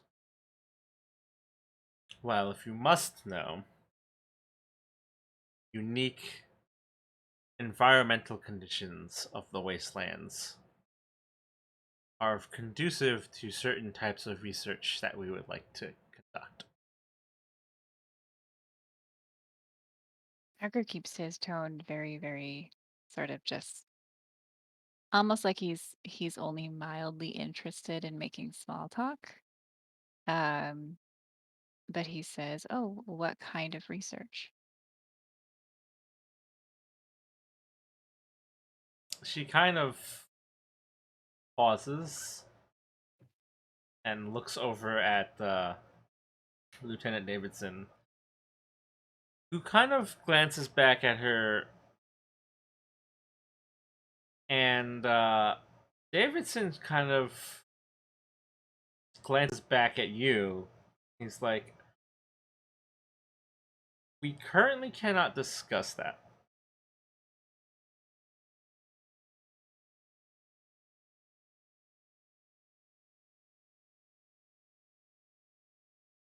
And then Braden Driscoll, who's just sort of been standing here sipping his beer, he kind of smirks and he goes, "Oh, yeah, they want to blow stuff up."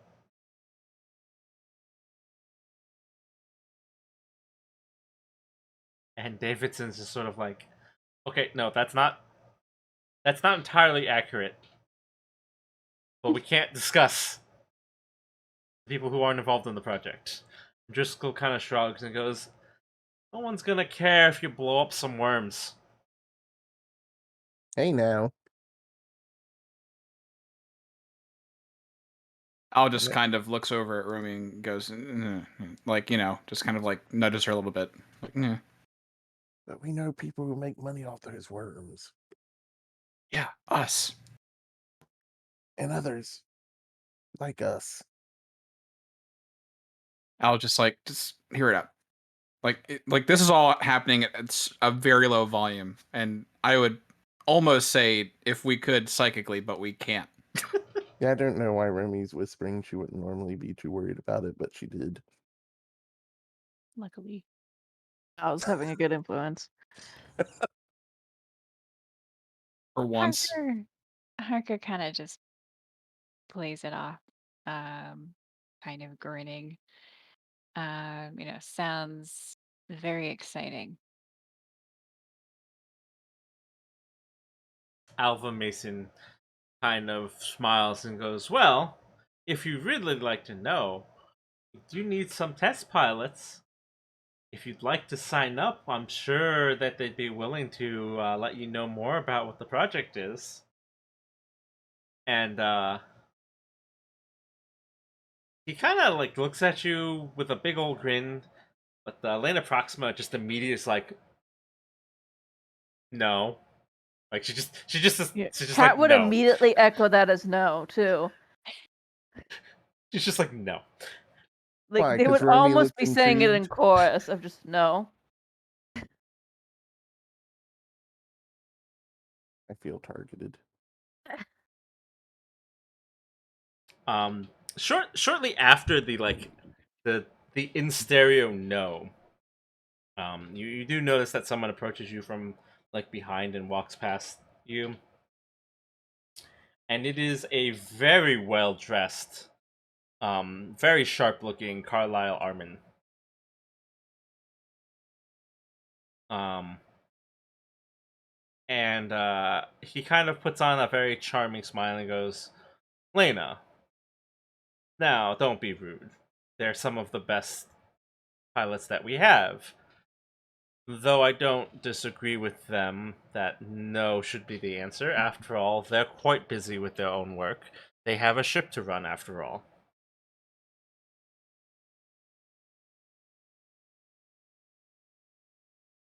And then Armin kind of looks at you and goes, "Speaking of, how much longer are you planning to be on World?" Kat just calmly looks back and is just like, until we've heard from Barnett that we are not supposed to be.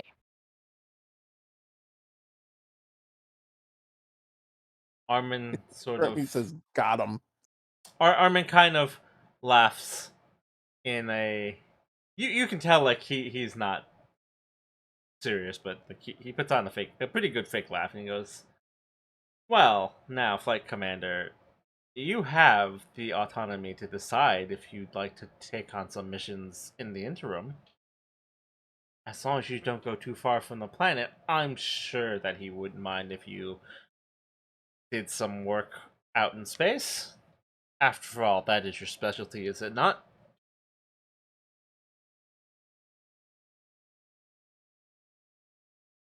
I would just calmly look on, she's like, huh, you might want to recheck the documents. That's not our specialty at all.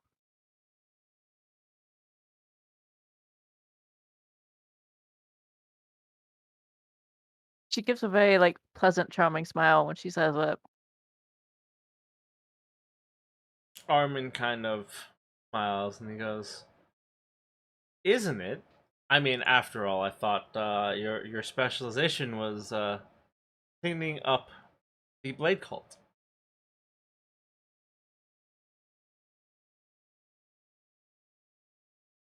And then as he says that, Lieutenant Davidson actually kind of brightens up and goes, "Oh, right, I've heard the stories.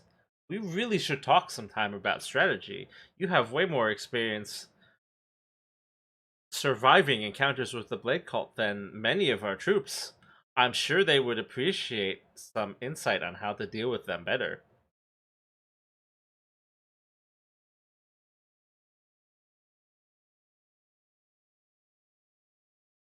Kat just inclines her head at that and is like, sure, anytime. Davidson is quite happy at that response, actually. And he's like, "Fantastic! If you don't mind, would you be willing to have a session tomorrow?"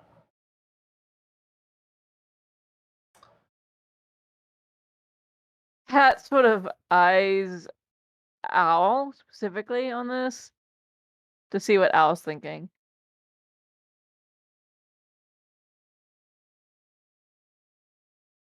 Al has been pondering this for a bit, and he thinks to him, and he's been thinking about this, and he just goes, "So, you want us to?"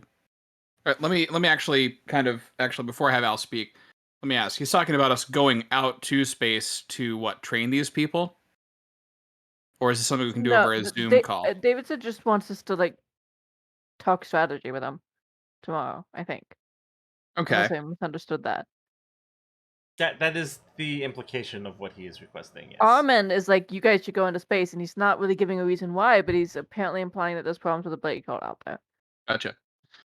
So Al goes, I mean, as long as it doesn't violate anything that we're currently doing, I don't mind. As long as my team is in agreement, or Cat's team, let's be fair, going over some strategies, but really the most effective method of teaching people how we've been so effective against the Blade Cult is honestly sparring. Because when it comes to strategy, you really kind of have to think on your toes, and I could go over flowcharts all day. Note, there's a inner Al that goes, no, I can't. But I think that they should see how we operate to really understand the kind of chaos. Well, chaos that's a mask for the obvious, tactical planning that we have every time in order to really understand. Davidson kind of lights up immediately at that response. Cat's just like, what the fuck did you just talk about? Like, that's what her expression is saying. And he's just like, "Are you suggesting some war games? That would be fantastic. I have a ton of recruits and trainees who would love to see that sort of thing, and I know I have pilots who would love the opportunity to get some actual training time in with you." To shoot at us.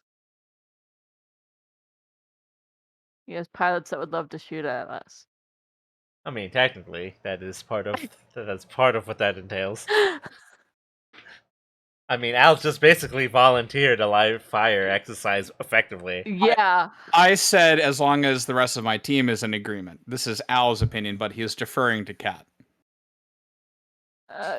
Cat would just go, we would need to go over guidelines and such. I have no desire to have my mech take too much damage when there could be an actual emergency. Armin chimes in immediately in response to Cat's comment. And he goes, "Well, I don't see any reason why we couldn't turn this into a profitable exchange. As a matter of fact, we do have terms set already for consulting. It is part of your contract, after all, Davidson. Why don't we set this up, make it an official contract? We'll even give you a discount rate as a favor. I'm sure they'd be happy to fulfill the work order, wouldn't you?" Ermi says, hey, wait a minute. If I took the time to teach every person Who asked me about battle tactics, and I'd be a teacher. And she glares at that Lena woman while she's saying it the whole time. And I don't want to be a teacher. I mean, Lena's not even paying any attention to Romy at this point. Fair. I mean, Well, but it actually was a good comment on Romy's part. yeah, Remy's still proud like- of herself. That was an actual, like, normally I'm the last person to acknowledge Romy saying something clever, but that was actually clever. It was a good turnaround. Unfortunately, the woman in question is not even paying attention to you at this point. Romy knows. That's all. That's enough. Cat would go, I thought you wanted us to go take care of the ship.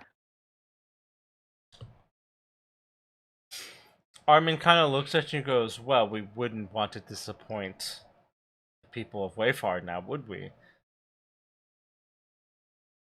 So we're putting on an air show, basically. Yeah, essentially. Cat just looks at him for a long moment and goes, of course not.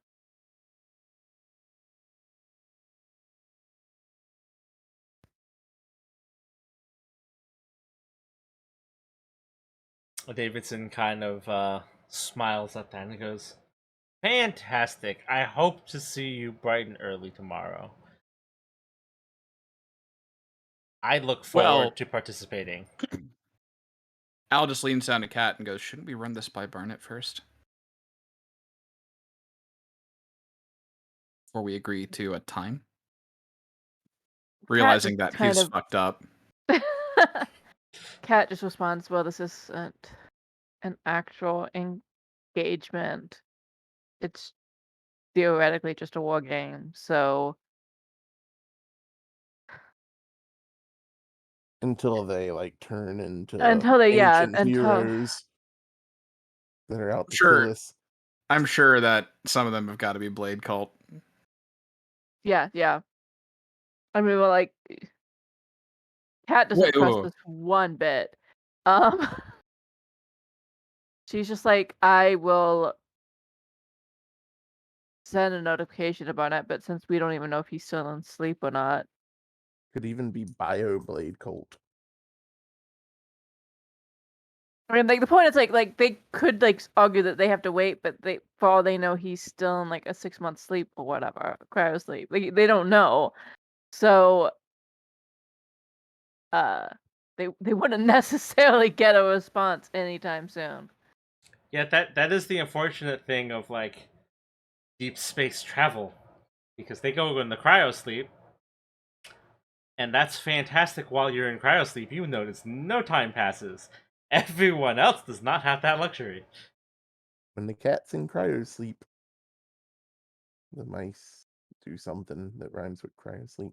Well, when the cat's in cryo sleep, the mice have an evolutionary uplifting and start a new civilization. Something that rhymes with cryo sleep.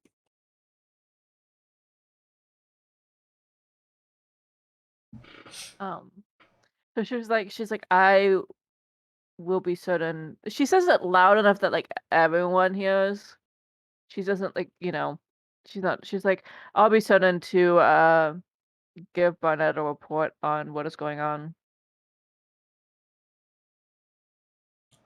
Armin kind of smiles and goes, I'm sure he looks forward to reading it. She kind of just snarkily responds, oh, I'm sure he does. My reports are charming.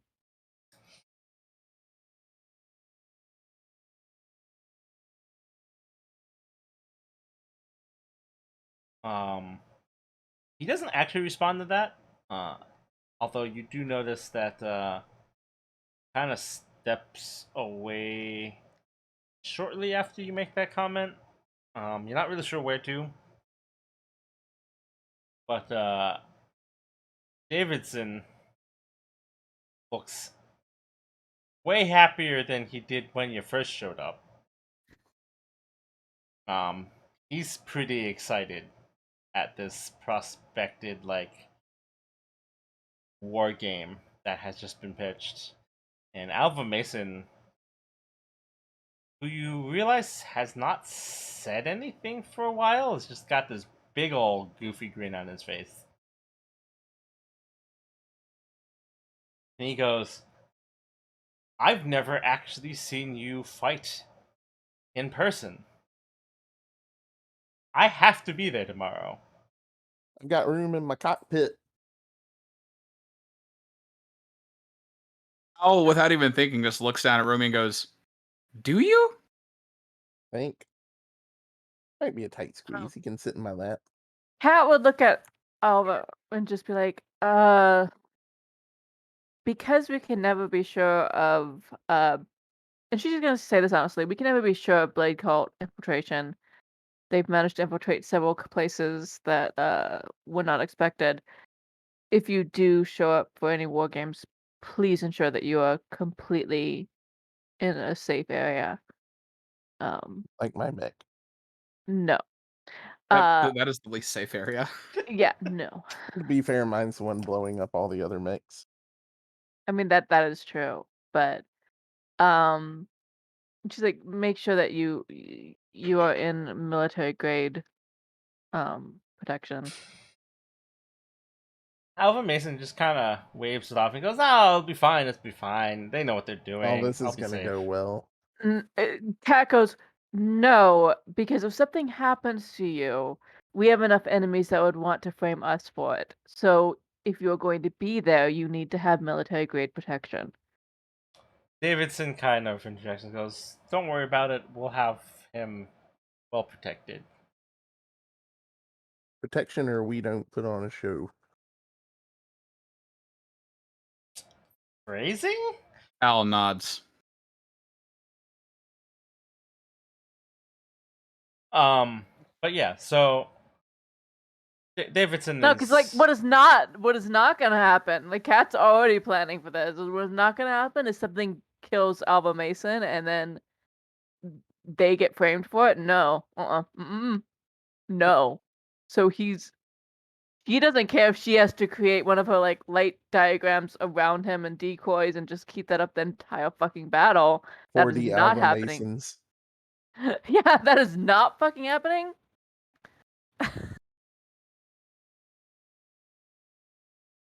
She just immediately like, no.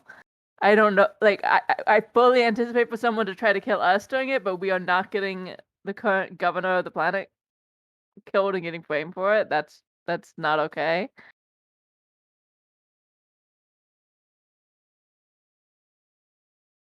It's like you Yeah. want him to live or something. That's weird.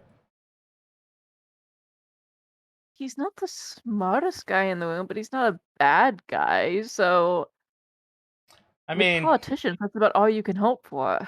I mean, Al did spend the better part of an entire session thinking that Alva Mason was like the Antichrist. Yeah. And But Al and that's what Romeo Al also thinks of who everybody who's new. He's like a dog who hasn't been socialized. Like, who are you? I mean, uh, Al and Romeo also spent an entire episode blowing up a building. Yeah, because that building was the Mhm. Antichrist. You don't know. You were real convinced on that one. Yeah. I mean, the building was creepy as hell. It definitely falls into the should not exist category, even if it's totally okay. I mean, we're getting out of this party without Rumi trying to blow up somebody's clothes, so I think we're doing well. We've learned lessons. Lena Proxima does actually get involved in this conversation at this point. And she's like, well, if you are going to be running some exercises, this would be a good opportunity for me to test some things. I can promise some resources if you're willing to perhaps maybe test some of those things for me. Tell us about that shirt first. I feel like Romy's entering into creeper status right now. Like Just a little. outright weird hitting on a witch woman at a party creeper status. Nope, she's just determined. Yeah, Lena kind of gives Romy like that weird kind of disapproving look again, but she doesn't comment. So then she turns her attention to Davidson, who like he was super excited already, and like And he's being told he can have new toys. yeah, he's like, really now? I'd be happy to discuss this in detail with you. If you'd like to come with me, we can certainly hash out the details. In fact, if you're already planning on moving to Wayfar, I'm sure we can establish some interesting new contracts and protocols to help you with your research. Feel like we're just play pieces now on their board game. And we've Yep. always been that. Oh. Well, Remy knows it now. And Lena kind of nods and goes, "That sounds like an interesting proposition." Kat does chime in like, we do need to be aware of any potential test things being used in the war games. If you decide to test something out. Because again, I'm not letting my mech have to be in the being fixed when the blade cult actually poses a threat. Lena kind of waves her hand dismissively at you and she goes, don't worry. Anything important that you need to know, we'll let you know." And Alva kind of chimes in and goes, "Oh, I have faith that they'll do perfectly fine. It'll be great." Remy's just glaring so hard at her that her eyes are almost shut. And Alva kind of smiles and he gestures and he goes, "Well, you've certainly made my evening interesting. I guess I'll have to talk with two of them and get things hashed out for tomorrow. For tonight, you're welcome to enjoy the party. Stay as long as you'd like. Everything's on the house. Get whatever you'd like. Hopefully, I'll be able to catch up with you before the evening's over. But if not, thanks for coming. Really, I mean it." Or he's done with us. Al just kind of smiles and then contemplates how fucked he is. And so Alva, Lena, and Franklin Davidson, they sort of wander off discussing God knows what sort of things, honestly. Um, Meanwhile, Braden Driscoll's just staring at you with like the biggest grin as he sips his beer again. He goes, "Man, you walked yourself right into that shitstorm." Kat just like is glaring at Al. It's like someone walked us into that shitstorm. Al says, I have a history of saying things with the best of intentions and having it backfire, so this is par for the course for me.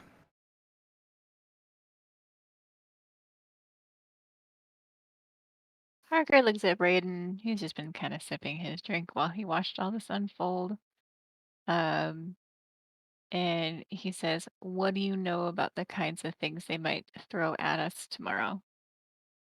He kind of takes a swig of his beer and goes, "Well, I suppose that depends. What are you offering?"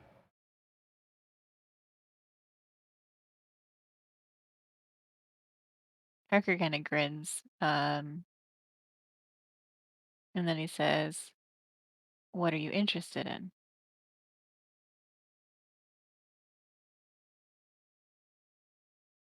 Braden kind of considers the question for a moment. And he goes,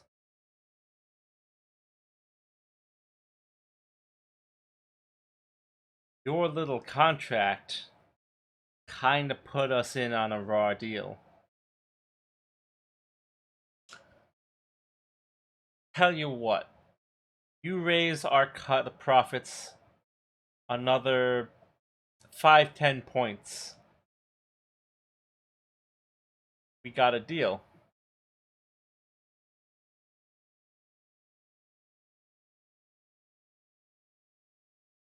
Al looks at Cat Narker.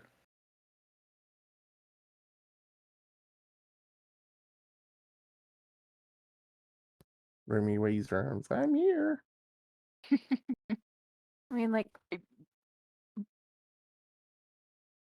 Hacker just kind of laughs and shakes his head. Um, he says, "That may be true, but you didn't have much of a seat at the table before we got involved either."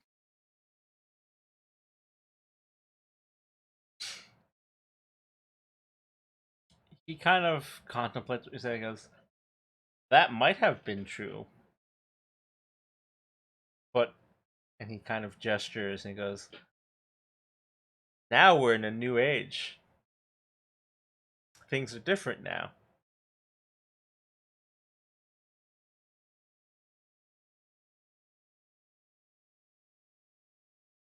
I trust when people say stuff like that.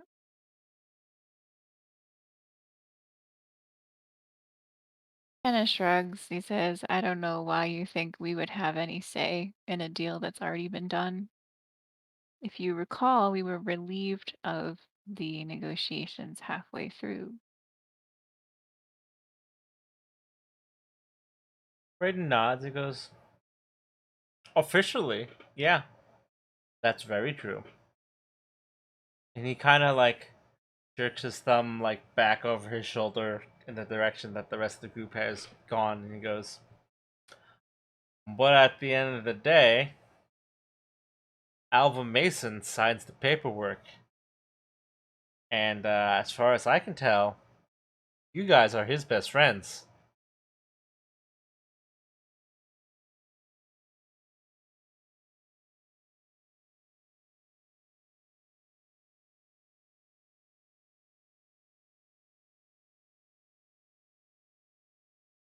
He says, "That's a bit of an overstatement. He didn't even know my name."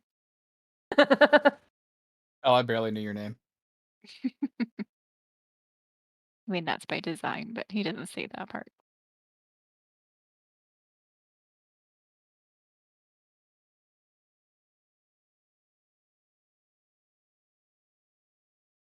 Al just kind of says, look, don't get too big for your pants right now, okay? Everyone's all hot and bothered over this, but I think it's a little early to talk about renegotiation.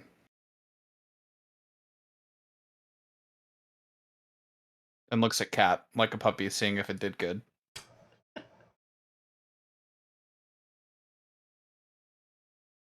Cat just says bluntly, honestly, you saw that Almond's watching things like a hawk. I don't think we can pull off what you want us to pull off. Other things might be in order, but not changing the deal that much.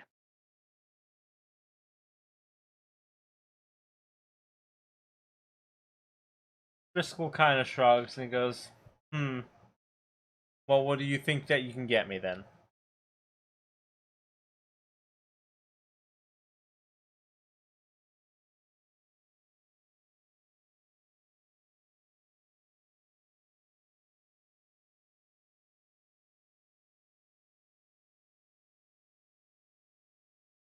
Like, guys, I don't have a plan here, so I don't know what you want me to say. Debating, because that's a good question. I'm not really sure what we can offer. Yeah, I know. It's like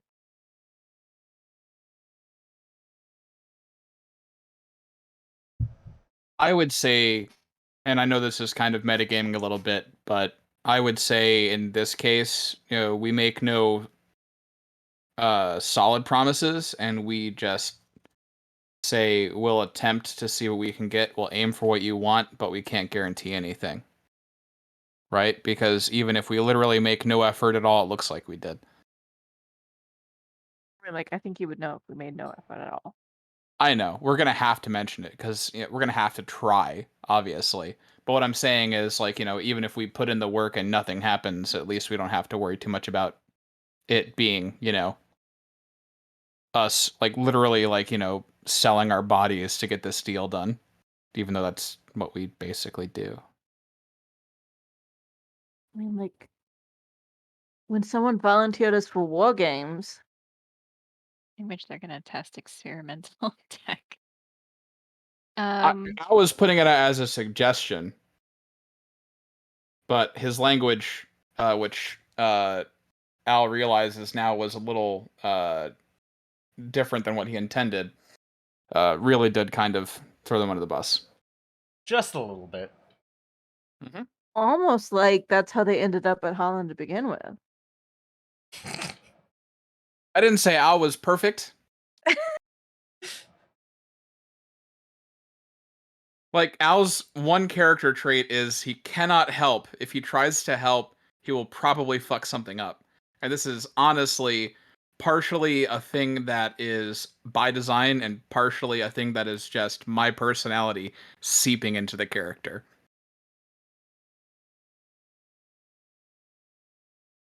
But also it makes for great storytelling, so I'm good with it, but that's just me.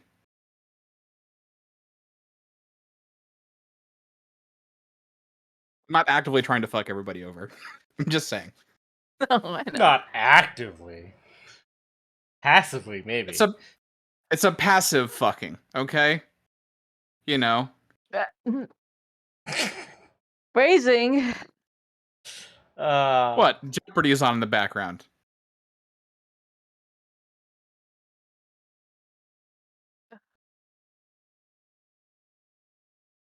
Anyways.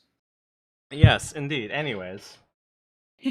So, okay. So Harker would probably just kind of shrug his shoulders a little bit and say, "Look, we can try to talk to him.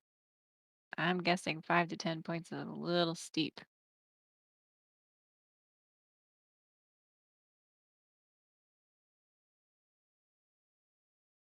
He kind of looks at you and goes, "Yeah? Yeah? So is sharing classified secrets." Advise him. I'm like, are you not supposed to have access to those classified secrets? He kind of shrugs and goes, "I mean, telling you would be sharing classified secrets, wouldn't it?"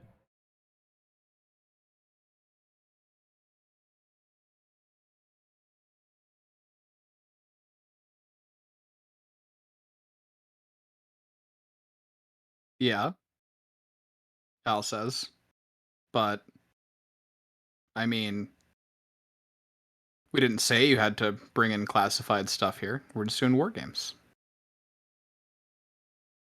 Actually, no, we did say that. Technically, you should tell us about the experimental stuff. We did to them, and they said they would tell us about what's important, and I don't trust them at all on that front. True. Especially since we blew up one of their buildings. Even though that building's not supposed to be there. Yeah, really. Because, like, they're talking about bringing offices onto Wayfar, and it's like, you mean like the office you fucking have on Wayfar? You mean like that office?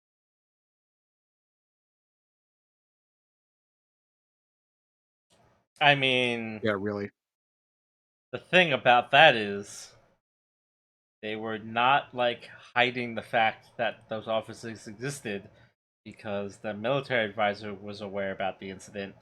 Alpha Right, Mason was standing right there while that conversation happened and said nothing. Which just shows that everyone's being sketchy as fuck. Like, that's what I'm saying. Yeah.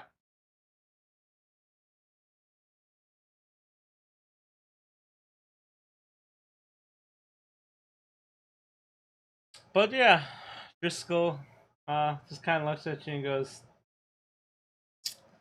"Tell you what,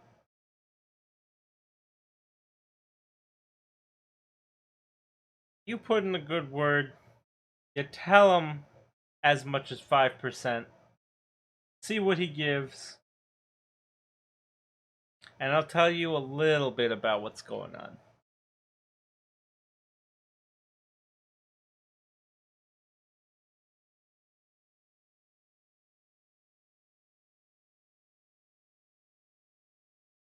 Arca kind of nods slowly, like he's considering this offer. Still kind of playing like he's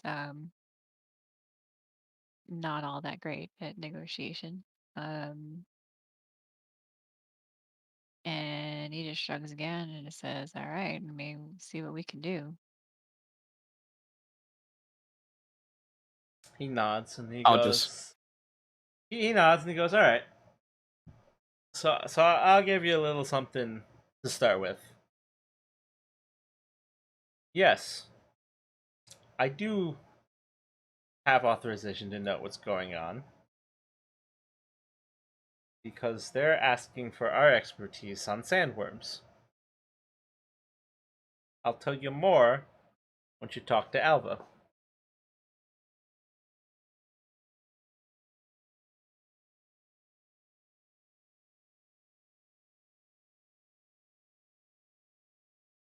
Kat just finishes what is now her second drink, and she's like, "Uh-huh." And they're like, she's like, "I'm heading back to get some work done."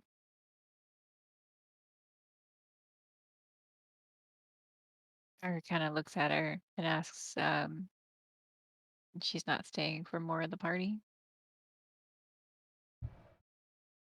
Like, well, apparently I have to write a report to Barnett. And she's like, and apparently I have other things I have to look into too.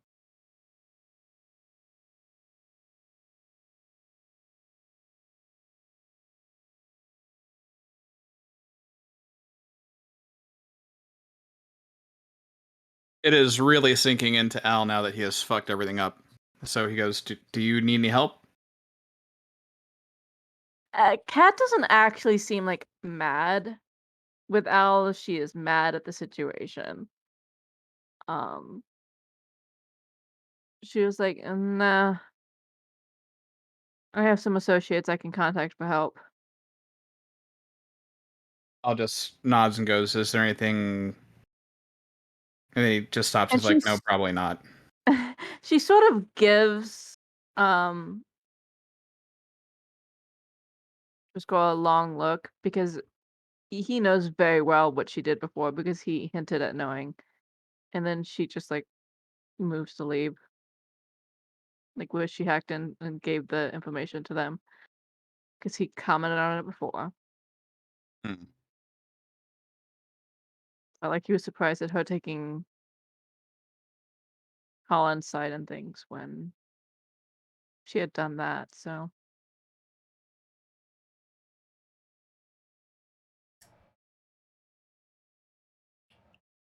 Driscoll kind of just offers a smirk and kind of a nod. And he goes, "Good luck with your investigation." She just kind of goes, I don't ever rely on luck. And just leaves the party. She's not waiting around.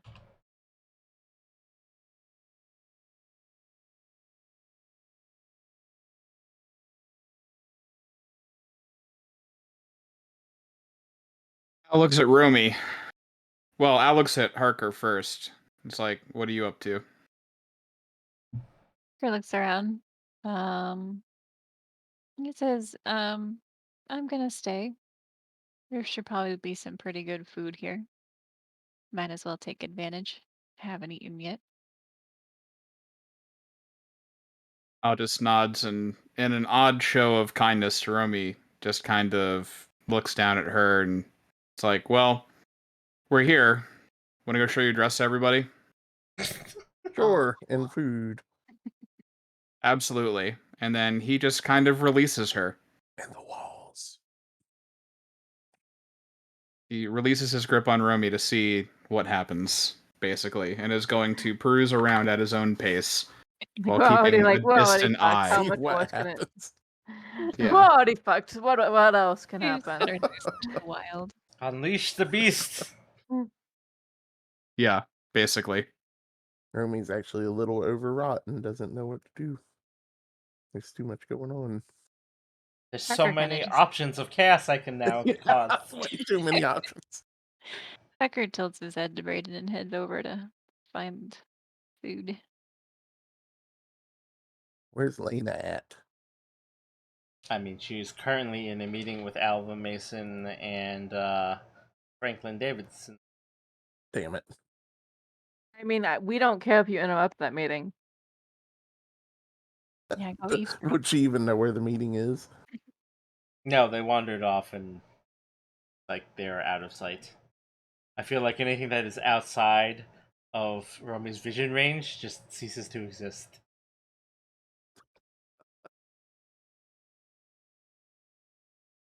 I mean, like, I would like to note, Kat has left the party. She is no longer responsible for what occurs. Romy goes off looking for food too.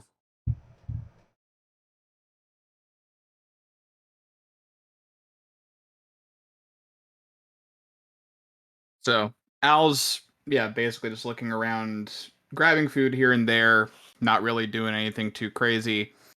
At the same time, however, Al is going to just kind of look around the party and see, since they're there, is there anyone that he does recognize besides the folks that they just spoke to? And try to see if there's anybody there that could indicate, weird stuff going on. Basically, he's specifically looking for some of the shadier people he maybe first met, when he first came to Wayfar, who were on the up and up, big, deep pockets, but not necessarily good people. People who swindled him, people who have, basically just fucked with him. So he's got his own kind of reason for sticking around. Yeah, you recognize a couple of people. No roll, I just recognize him. Sweet. Yeah, one of them is Beverly Murphy. Oh, nice. If you don't recall who Beverly Murphy is, The woman that I kept on calling Franny Murphy. yeah, that was the woman from Kirsch Industrial who you helped, who was a little obnoxious and a little long-winded and a little rule stringent. She seems to be hanging out with a group of other people who appear to be from Kirsch. So she has, you wouldn't call them friends. She has associates that she's with. She is not talking. And you imagine that is probably why they are still standing next to her. Does she look like she's not having a good time? She looks kind of neutral. Like, she's not happy, but she's not upset. Interesting. Is there anybody else that Al notices around, or just Beverly? That's the first person you recognize. Okay. There is a group of Holland employees who are not quite as well dressed.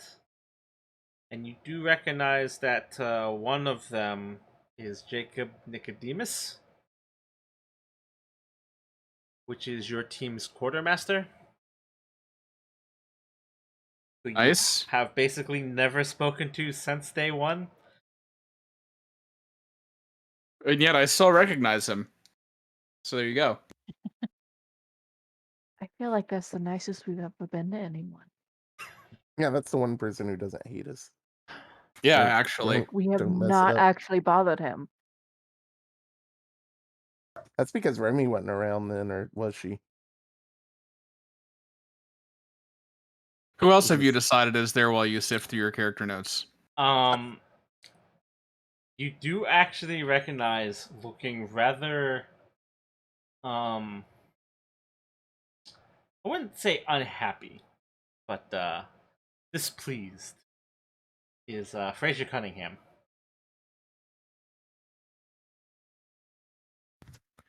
Let me search my notes. Did I really not write down this guy's name? Oh, I just misspelled it. Oh, yeah, we definitely fucked that guy over. I probably shouldn't talk to him. Yeah, you did. For the people at home, Was he the sports one? Yeah. yeah. Yeah, no, fuck him. No. I kind of want to talk to him now. No. Sports guy was Charlie Mason. Sports guy. Also, this wasn't the guy that Remy blew Fraser up his Cunningham was the guy who was in charge of Prospector's Hollow that didn't really want to deal with We you. didn't mean to fuck him up though. That you kind of like stole his sandwich and kind of made his life miserable, and then got him replaced by I Holland. don't think we didn't steal his sandwich. Romy They stole his bought him a sandwich. Romy sandwich. stole his sandwich. Romy stole his sandwich, and then you had to buy him a Stole his replacement sandwich. one. Oh, You had to get that's- him a replacement sandwich. Yeah. Yeah, Cat was outside during that part. Yep, I'm glad Cat left the party. But she didn't blow up his office like the other guy. No, so- that was Charlie Mason. Charlie Mason is not here. Yeah, I like Yeah, that that's. guy. Of course the you guy did. whose sandwich I stole, I like him. Oh, okay, yeah. How does so Fraser looks like he's having a bad time? He looks unhappy. Is he talking to anybody else that I would No. recognize? He is not talking to anyone. He's just sort of by himself, looking unhappy. As far as you Oh, can man. tell, no one wants to talk to this guy. He's like a wall Fraser. I kind of want to talk to him, Would you like to but talk let to me- him? but who else is there? Just keep rolling the wheel until you land on somebody. You don't have to Just list like everybody in the Rogues Gallery. I just want to know if there's anybody else there I recognize, and you can cut me off here if you've decided that my perception's not that good. There is no one else that you recognize. Okay. However, there's one person that Pat and Romy would recognize, which is Walter Wallace, which is the father of Lily Wallace, the family that dog. owns the dog. Romy gets a big old plate of food. Is he in a group? Yeah. There's a group of you don't recognize what company they are, but he does seem to be talking to like other people from the company that he's from. Okay, she's got this giant plate of food, and she kind of insinuates herself into the group with that little laughter thing. When they're all laughing, she laughs her way into the group and pops a crudité in her mouth and just kind of stands there looking around and listening. Now that she's insinuated in their group, I mean, you approach Suddenly- and like before you can even do the ha ha ha fake laugh, like Walter immediately recognizes you. You kind of stand out like a sore thumb with your shiny dress, a little bit. and he's just like, "Oh, Romy," and he's genuinely happy to see you. Hey, I'm part of the elite. And he introduces you to the rest of the people, as his daughter's dog's dog sitter. Oh, okay. Obviously, a very well off dog sitter. I mean, I just really like the dog. I feel like I just need to point out for the history of this campaign that someone was happy to see Romy. I know. Mark this on your calendars. That is kind of fucked up. And it wasn't like an insane person. Well, I mean, He hasn't had much. I play with the dog and the daughter. In I feel fairness- like, and not him very much. you returned the dog, and he was never aware of the fact that you tried to steal the dog. Well, yeah, that was a thing too. I'm okay. I am rarely gonna defend Romy. However, the dog was already stolen. Yeah, Romy didn't want to got return it it. off. Romy didn't want to return it, and Cat made her, but No, she Cat didn't like talked her really. into it. You didn't She make didn't. her. You made her see the right ways. I mean, Yeah. she made her. So, but like, technically, like, let's not villainize Romy into like stealing the dog. She just didn't want to give back Yeah, she property didn't that steal she it had from them. actually gotten legitimately, but as legitimate as the black market is, um, but like we found out was stolen. Yeah, So it's a nuance. Classic girl meets dog but on yes, black market. um, Walter is generally pretty happy to see you. Like, he introduces you to his coworkers. Um, She holds out her hand. you know, they're all generally nice to meet you. Like, Oh, it's like, you know, it's a nice group of people. And you find out that Walter Wallace is an accountant for some corporate firm, not like super big, but well enough that the family is, you know, in the nice part of the city. Um, and they're all, you know, financial people, like accountants, financial people, bankers, you know, stuff like that. yeah. They're not super interesting people, but they're all generally very nice. Um, they do the whole thing where they're like, "Oh, what do you do?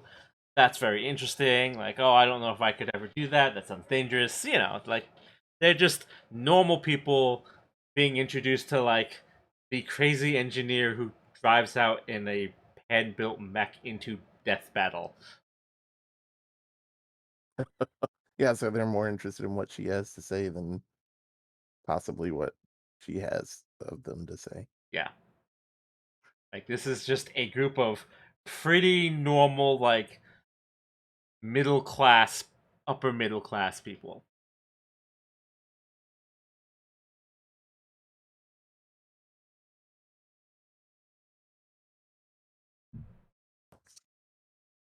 Well, Remy kind of just chats away with them. She opens up with a joke, and she says, "What did the overworked asset say to the other asset? I feel so under depreciated." Sadly, that gets some chuckles. And she pats her drone on the head for giving her that one. She was like, as they were telling her what they did, she was like trying to get her drone to look up bad puns, and it worked. Sadly, some people thought that was funny. Dear God. Listen, they're playing like office workers. This is Now funny to them. she has best friends now.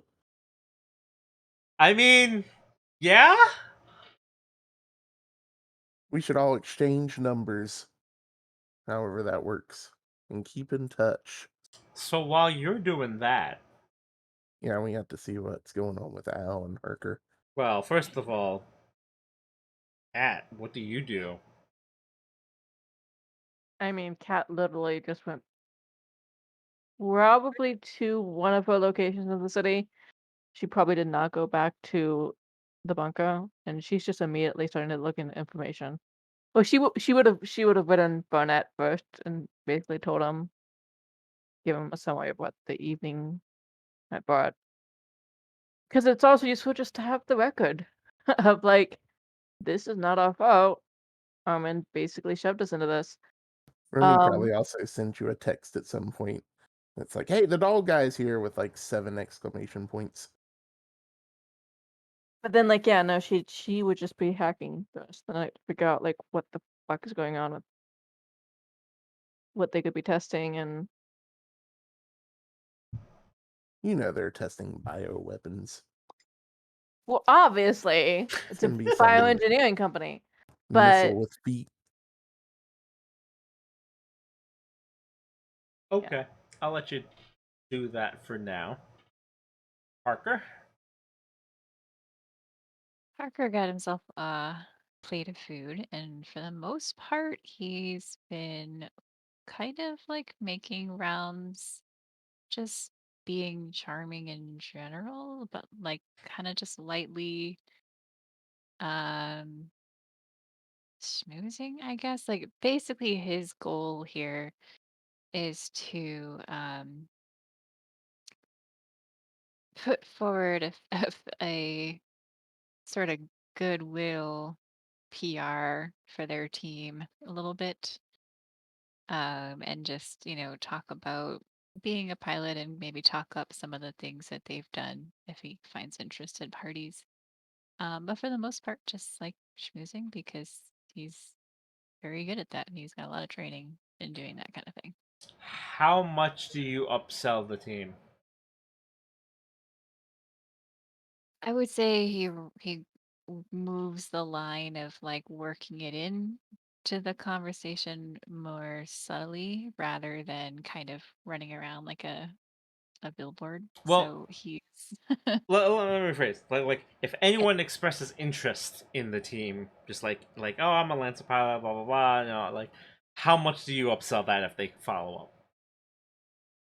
so he would do two things. He would sort of balance it out between talking up his team, but also asking them being interested in what they themselves have done as jobs recently. Um, because he's not going to make everything about what they do. He's going to try and work that into a conversation where he's actually paying attention to the other person too. Just make it so they don't want us to die tomorrow in the war games. Yeah, I mean, yeah, he's talking up the team, talking up like especially their encounters with the Blade cult. Um and working it in like as a more of a back and forth. Okay. So while you're sort of schmoozing, there ends up being a guy who's like super interested in your story. And he starts asking you more and more questions and asks you more and more stories. Really interested in what you're selling, basically, what you're telling them.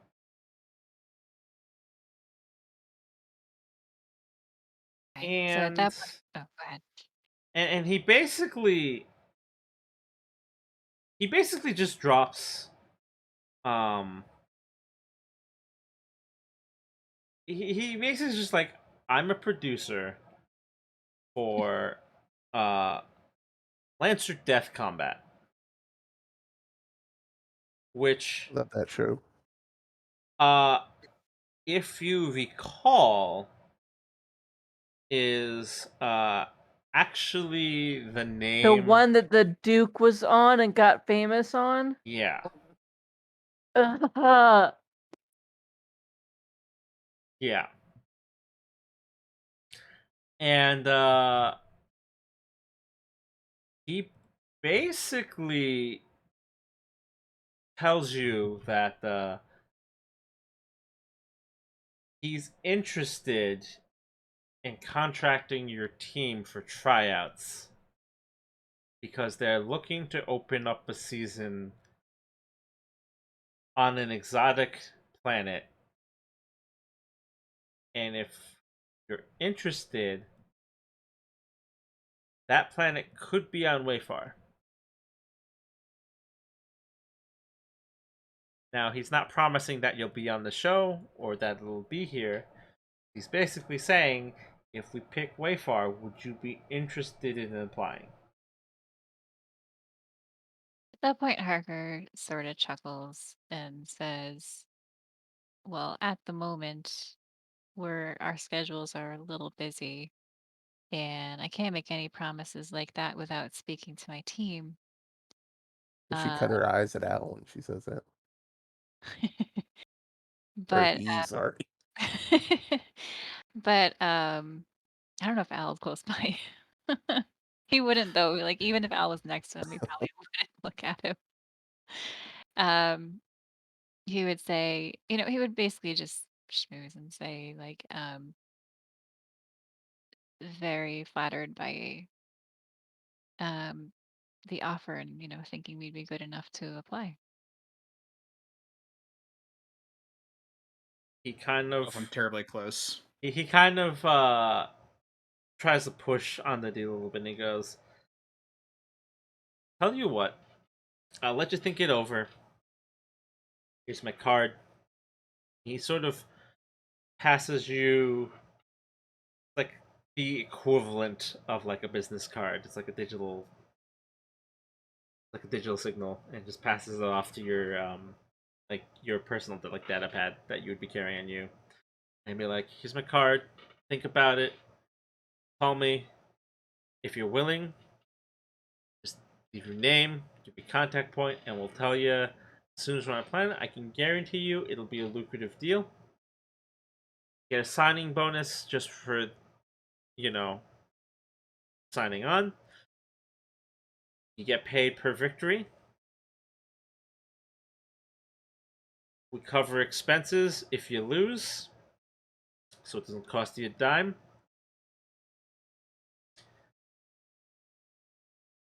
And you're popular enough on the planet, I guarantee you get a big crowd. The merchandising alone, fantastic deal. Let me know."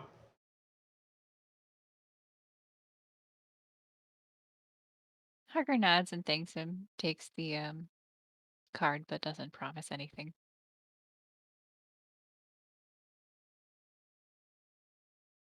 I mean, they've already basically signed up for one death match, so 2 in one night would be a little overkill. I mean, this one pays better. It's true. Does the other one even pay? Um, it does because it's a contract, but Armin offered it as a discount, so you're getting less pay. Right.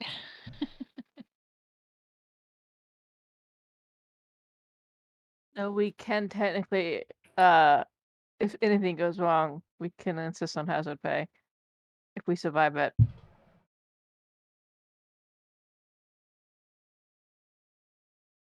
So there's that. Potentially.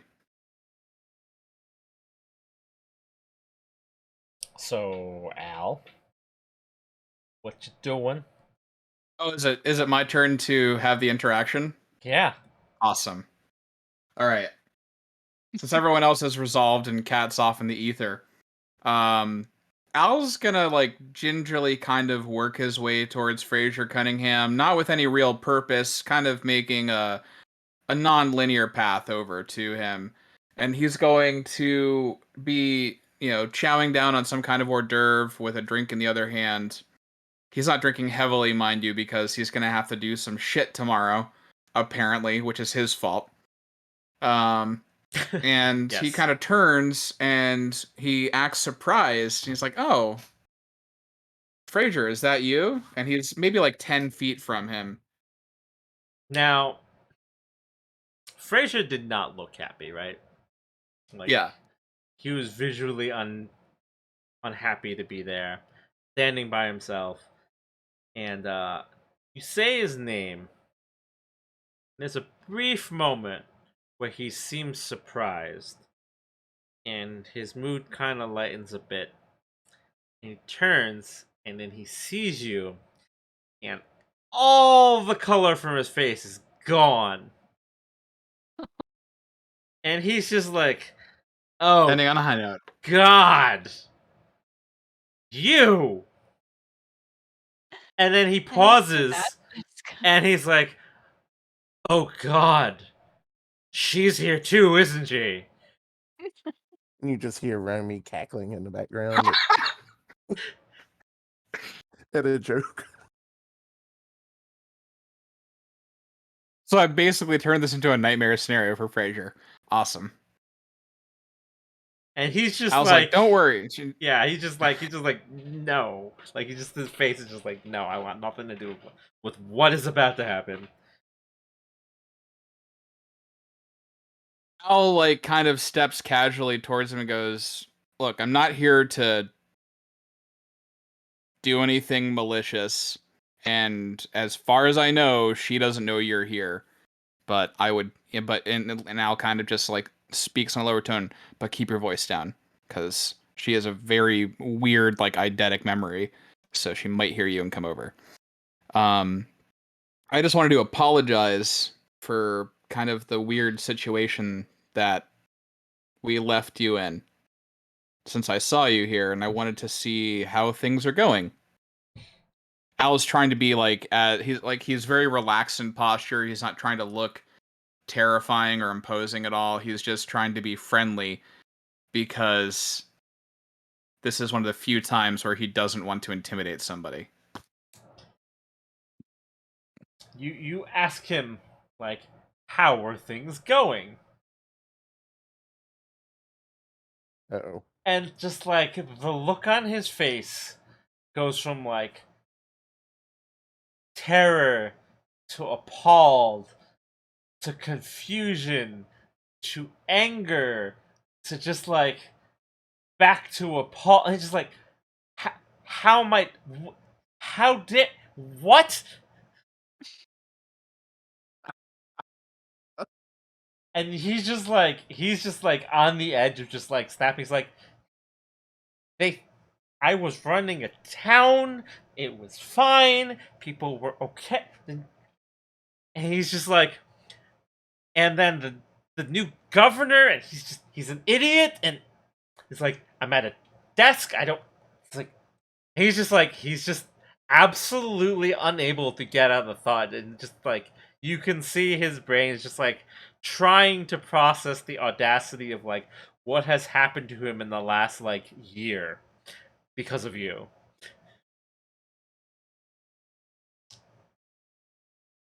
And he's just But like, really, no coherent sentences yet. Okay, got no. it. It's just like you can kind of piece together what he's trying to say.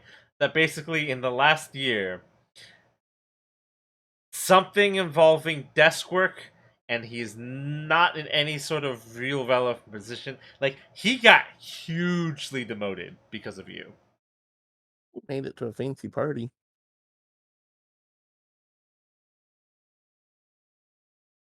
Right. So And then oh, sorry, go on. And then while this like seething anger, confusion, anguish like is going on, you hear Alva Mason. Oh dear God, the meeting's over. Alva Mason doesn't even notice you as he walks by. And Alva Mason, with his usual bright, jovial, over the top, everything that is Alva Mason, kind of comes over and slaps Fraser Cunningham firmly on the back and goes, Cunningham, I hope you're enjoying the party. I need you to take some notes for me.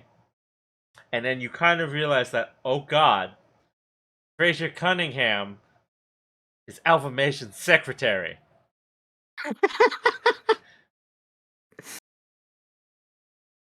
Oh boy. Insert internal screaming meme here. Al looks shocked at first, but then quickly like works to like hide his obvious shock and says oh hey Alva, the meeting's over. He goes, oh yeah, everything went great. Would have been easier. And he slaps Fraser on the back again. He goes, if my assistant wasn't on his break, but you know, I'm a generous governor. He deserves a break every now and again. He goes, come on. We got some work to do. I hope you had a good time. And he just kind of like nudge shoves Fraser back the direction he came from. He goes, So before that happens, Al kind of cuts in and he goes, Do you mind if actually I talk to him for a second? I actually know this guy. I want to have a couple, like, do you mind extending this break a little bit? Because I just really wanted to catch up. Because it's been a while since I've seen Frasier. Alva kind of pauses and goes, "Sure, yeah, I can. Yeah, that's fine. Yeah, I'll be over there. I have some people to talk to. Just send them my way when you're done." He just sort of Yeah, no worries. he just It sort of won't take wanders long. I off just wanted and to catch up. yeah, he wanders off and he's like, "Yeah, that's fine." And like you can hear him like greeting more people really loudly again. Okay. How does Frasier react to all this? Like me sending away Alva and knowing Alva. He just looks miserable. Is Frasier eating anything? No. Damn it. What, were you gonna come over here and take it? Yep. Oh man. You So realize there are limits to being an asshole, right? this Well, is she this is was gonna go yoink, and then she's gonna go and do little punches and give it back to him like it was a gag, like they were old friends and it was just an old gag. dear God. So Al's gonna just kind of like lean in to Frasier and gently place a hand on his shoulder and go, "Listen, you and I both know that this guy's a shithead. Okay? But me and my crew are trying to fix a lot of weird stuff that's going on with Wayfar right now. And it seems like you're close to the action. I know that you don't like your job. I know that you probably fucking hate us. But I have doubts, as I'm sure you do, about this guy's sustainability in office. He has good intentions, or at least it appears he does, but he's kind of an idiot. So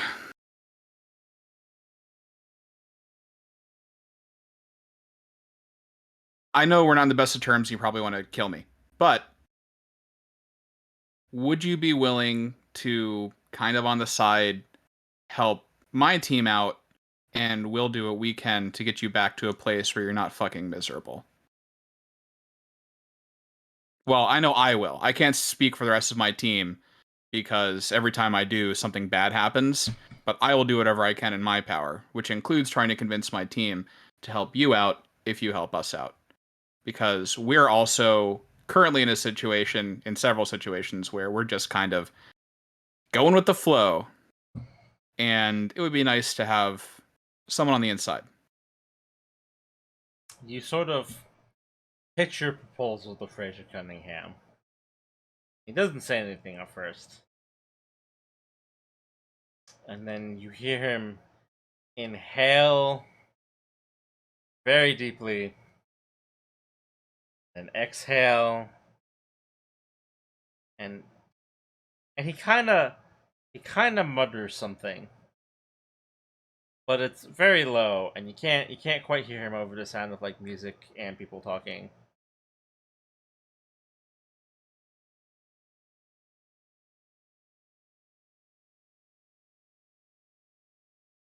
So Al just kind of leans in and goes, "What was that?" He kind of looks up at you, and he goes,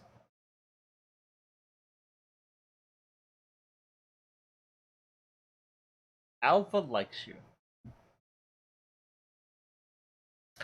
I cannot tell you to get out.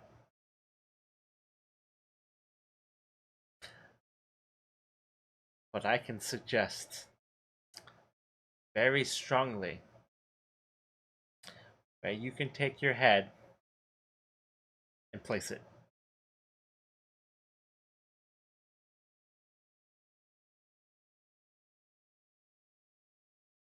Al straightens back up, fixes his posture, and goes, "Just trying to right some wrongs. Remy That- spots Al because he's Oh, so no. tall, and then she sees Fraser, and she doesn't leave her group, but she's like across the room. So Al's cut off mid-sentence by the shrill shriek of a Romy in the distance, and goes, "I can at least protect you from her. Just if you truly don't want to work together, then we never had this conversation, and see you never." Fraser looks at you, goes, I have to now go and take notes for Alva Mason. And then he just walks away.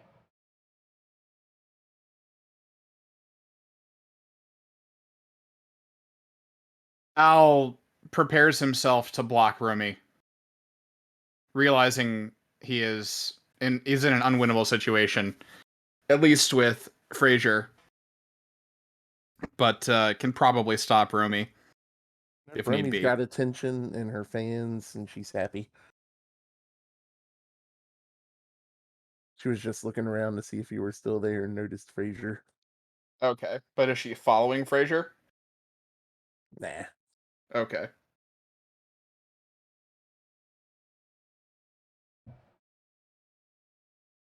Though it could have gotten this into a roll off, that would have been fun.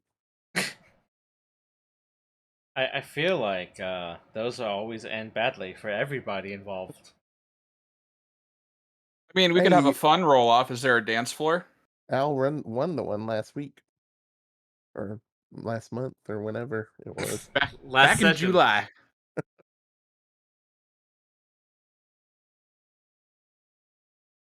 But yes, that was your interaction with Fraser Cunningham. I can see why we saved that one for last. Yeah. Fraser Cunningham is doing real good in life. He fucking hates me, but that's par for the course. Meanwhile, Romy's regaling a rapt audience with a story about the time she sacrificed her mech in a huge explosion to save her down team. Al just kind of strolls back over to where Romy is, not really wanting to interact with Beverly or Nicodemus, just because he's kind of spent all of his social interaction points this evening and just kind of wants to let somebody else be extroverted while he's nearby to make sure she doesn't break anything.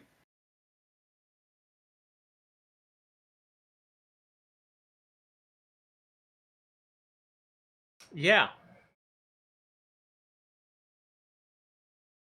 So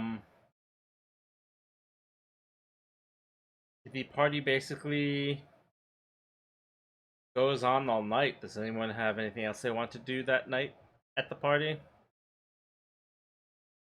No, Hacker's still just making his rounds. Do you have any desire to talk to Alva Mason about the thing that was proposed to you?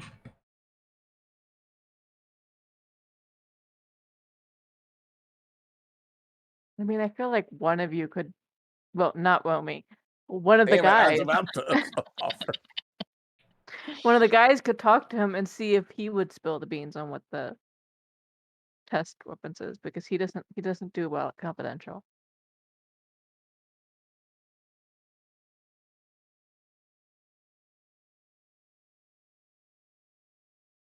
Or we'll go see if we can locate him. Oh, it's not hard to locate Alva Mason. He's a Just listen for very the slaps. he's a very noticeable person around others. Who's with him? You just find him just sort of schmoozing with like the elite of the city, just telling them grandiose stories and just generally being a loud person. Okay, so Hacker makes his way over. Kind of like makes sure that Mason can kind of see him approach so that he's not like behind him. Um, and yeah, just comes over to say hello.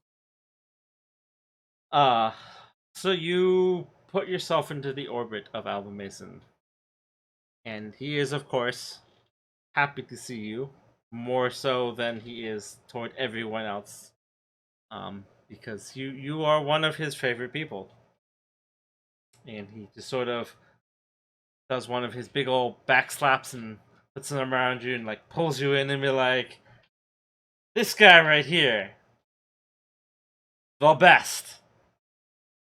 And he just like tries to talk you up about like everything you've done in the city, um, specifically about your negotiation and how you've sort of ushered in like the future of Wayfar.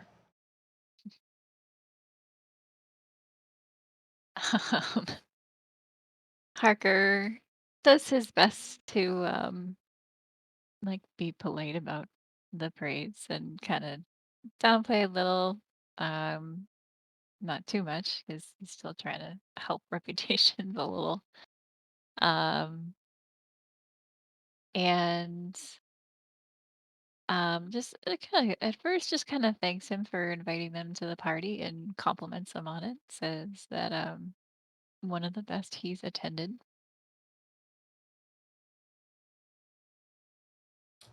He takes that as flattery, and he's just like, "Oh, well, that's very nice of you to say. I don't believe it, but I'm glad you're having a good time." Um, and then he says, I saw some people that I recognized. How did your meeting go? Oh, well, you know, these kind of things, terribly boring, terribly boring. But it beats sitting in my desk doing paperwork. I love getting out and talking to the people. They all seem to love me, and I love talking to all of them. That's what it's all about, helping all the people. And he just kind of goes on like a tangent in that direction. I was probably inwardly like, this guy's the real deal over here. Um, if only he had more savvy skills. Um, okay, so Harker says anything um interesting come up about our tactics tomorrow? Alva kind of shakes his head at me and goes, "To be honest, I'm sure there was, but a little over my head. I'm not big on the science or the military strategy. And that's what I have advisors for, after all. I'm mostly good at numbers and dealing with people." Harker says, oh yeah, what kinds of things were they talking about? He kind of scratches his head and goes, couldn't really tell you specifically. A lot of terms I didn't understand, but gist of it, I guess, is they're working on some sort of worm system. Harker just kind of echoes that and is like, worm system? And he says, I thought the worms were a bad thing. Like, I mean, kinda, but he kind of pauses a moment, trying to figure out like how to explain. It's like, Lena said something about her engineering thing. You know, making stuff into stuff. He's not particularly articulate about the science of what's going on, but you can see he's trying to figure out. It's like you know, the bioengineering thing where they like turn things into things and like something to do with the. He's like, he's very like,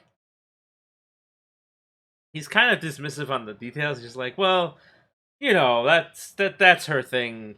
And Franklin, he seemed real interested. You probably have to ask them. I kind of wasn't really paying attention. Um,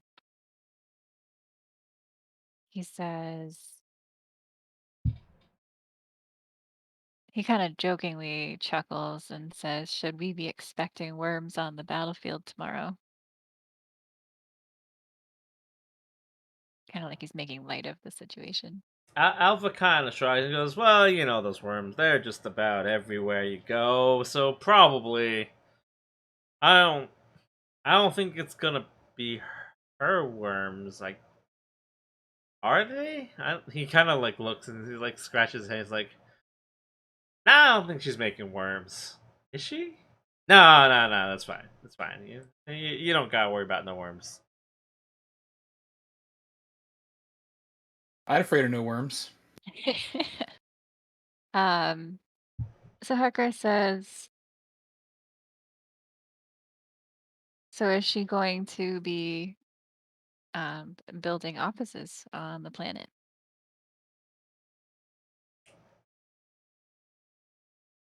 He kind of thinks about it and goes, "Well, as far as I understand it, they already got offices they could use.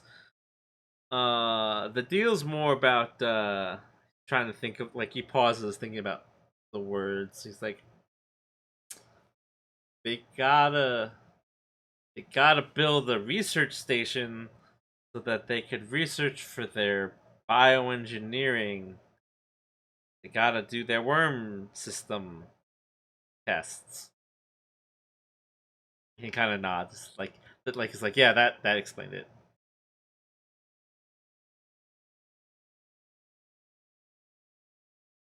Harker just kind of chuckles again, and he's like, "You're right. It does sound, too heady for party talk." He nods. He's like, "Yeah, don't get me wrong. Like, I'm glad that they got the business, and they're gonna get you guys ready for your little war game. But between you and me, I don't usually talk the details. Like I said, I got advisors for that, and the nitty gritty. That's usually their thing."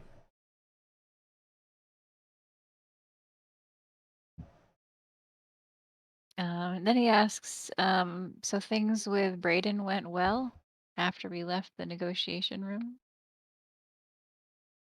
He kind of shrugs as well. No one's ever happy with the numbers they got, but I think using the precedent you set, I think we came to some good terms. Uh, I think what we gave them was probably fair. You know, Holland wanted their cut.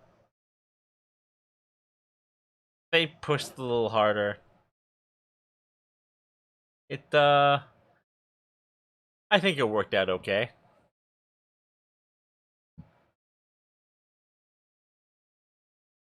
He says, "Do you feel like, who do you, wait, I know." He says, "Who do you feel like got the better of the terms?"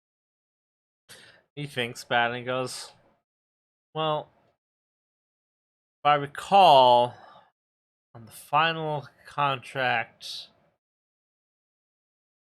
I think Holland came out a bit on top, so I guess you guys won that one, huh?"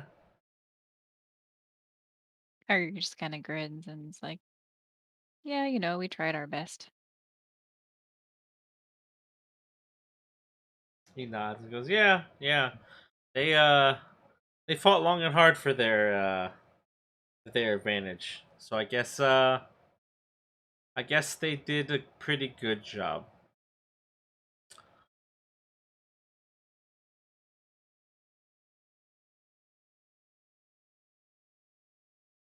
He kind of pauses for a second and he leans in and he goes, "Between you and me, I think that Armin guy's a bit of a hard ass." Harker leans in, kind of like he's being all, conspiratorial, and he's like, absolutely agree.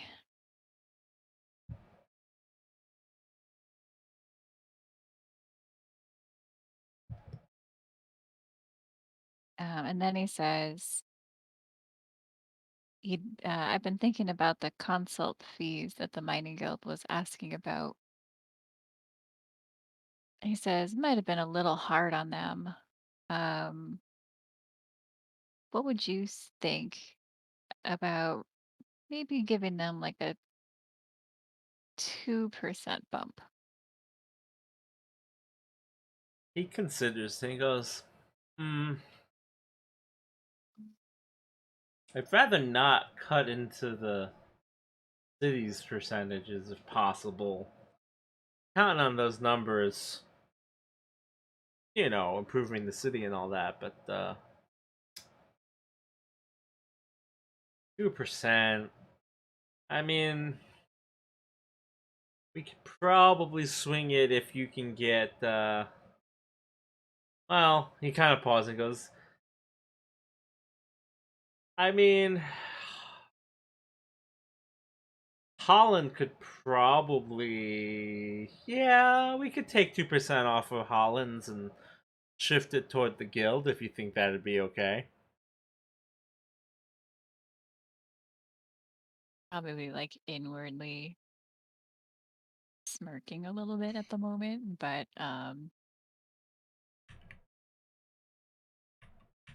he just kind of says, yeah, I don't see why that would be a problem.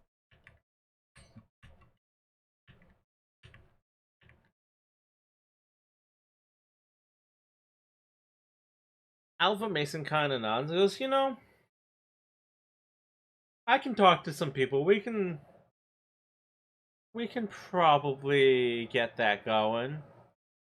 If you think it's the right thing to do, I can talk to my guys. I'm sure they can argue one way or the other.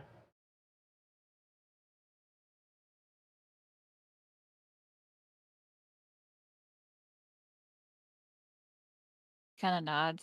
And he's like, sounds like a plan. Cover nods and he kind of gives you another one of those big old slaps on the back that he loves to do. He's like, sounds good. I'll have my guys work on it in the morning. I guess you'll talk to your guys at Holland about it, or you want me to handle it, or what do you want me to do there?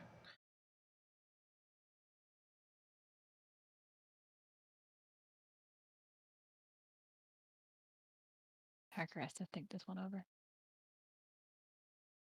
Harker says, oh, why don't you let them, why don't you let them know? It's probably better to just all happen in one office and not have too many other people communicating. Alvin nods. Yeah, that's fine. I'll have my guys take care of it in the morning. And he kind of looks over and goes, it was a nice talk. Hope you stay a while. Maybe I'll catch you again. I gotta talk to those people over there." And he kind of like waves really like broadly and like exaggerated toward another group of people. And he goes, "Hope you enjoyed the party. I look forward to the morning." And kind of slaps you on the back again and walks us and starts heading off. Harker just grins and says, looking forward to it too.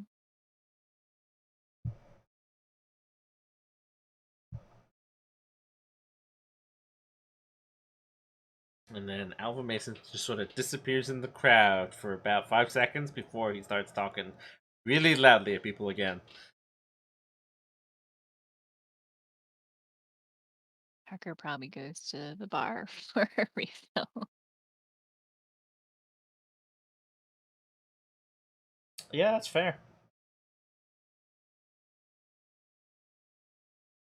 And as you approach the bar, see Braden Driscoll leaning on the bar, sipping a beer. Kind of looks at you and goes, yeah, I'm pretty sure people across the room heard that conversation. Harker just shrugs and says, I might have had a lot to drink tonight. He kind of takes a swing of a beer and he's like, yeah, maybe not enough.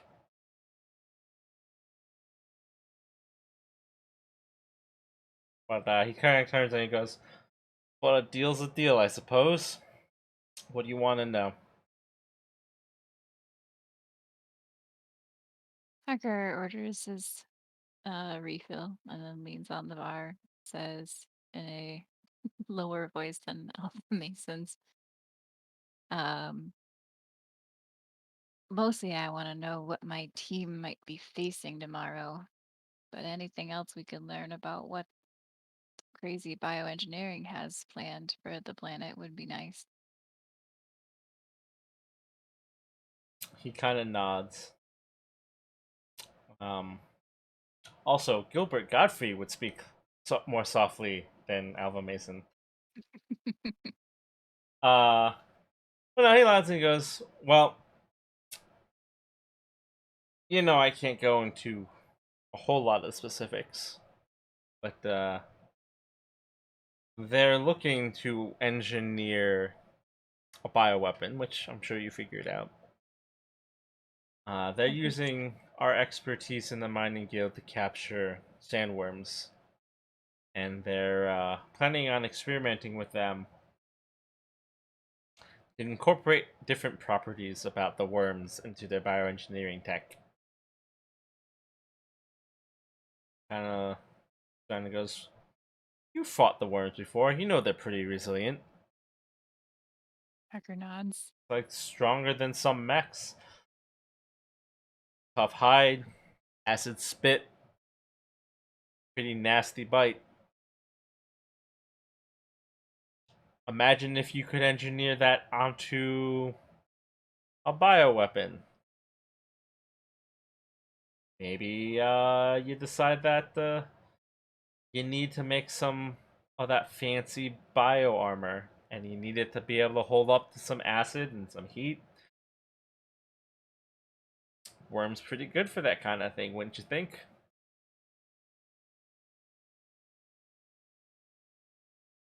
Harker kind of shivers at the image, but he nods. He goes, my understanding is the big draw for weapons testing. I mean, Worm could chew through a mech if you give it a long enough time. But let's say, I don't know, you tweak the genes a little, make it bigger, make it stronger, or maybe you take that acid and you make it a little bit more potent. If it can chew through rock and metal, what if you just make it a little bit stronger? What if you make it projectile?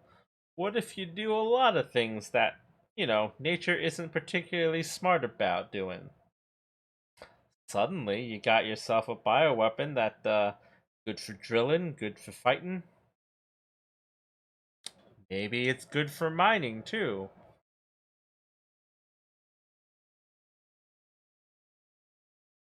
Harker sort of ponders and it's like something like that could probably melt rock. He nods and goes, "Yeah, something like that could probably chew through, I don't know, a horde of hostile invading lancers. Might maybe make a good defense against, I don't know, upcoming invasion."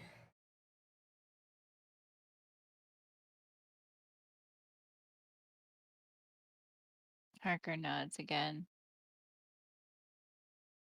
Something like that could be used for a lot of things. I reckon that it probably could.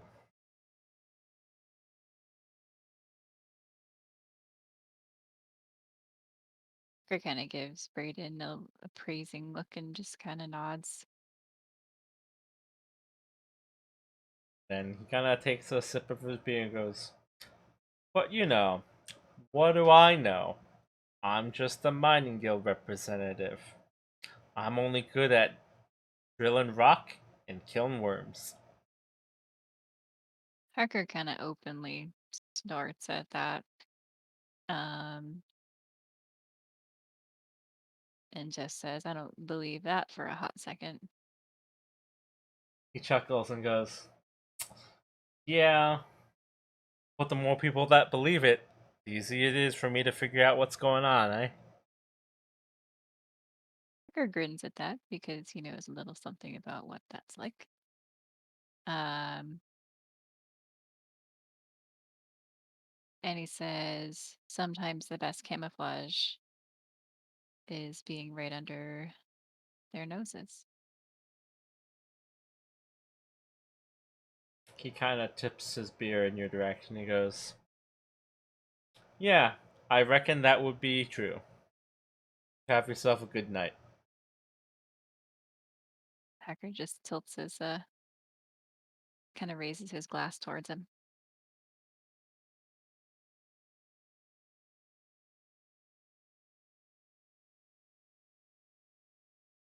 I mean, he continues to drink, but short of you conversing with him more, he's pretty much said all he has to say. Yeah. Hacker's probably gonna wrap it up and start heading towards the exit, presuming Romy hasn't burned the place down. Surprisingly, Romy is behaved and having a good time talking to the, the math nerds. Accountants, of all things. Probably try to spot where Al is as well. I think he said he was heading over to Yeah. Romy. Yeah, Al's with Romy at this point. Yeah. Being awed by the fact that Romy can be sociable and enjoyed by the like general populace. Multiple Amazing, people. isn't it?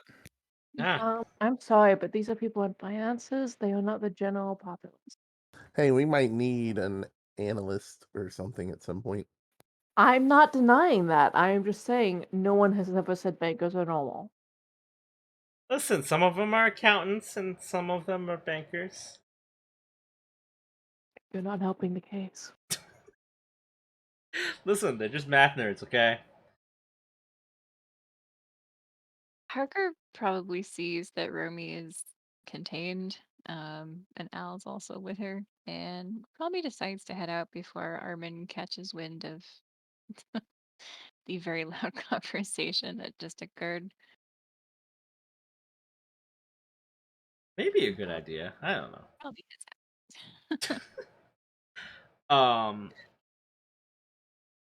so Kat, doing her research. Um, you don't find a whole lot in terms of like what they're bioengineering, because that's pretty well hidden. Mhm. Because if that was something that you could just hack into their systems and get, they would not be in business as a biotech firm for very long. Um, though in your research and poking around, the fact that they had an office on the planet and it was discovered and nothing came of it lines up suspiciously with a very generous uh, public funds donation that was made anonymously.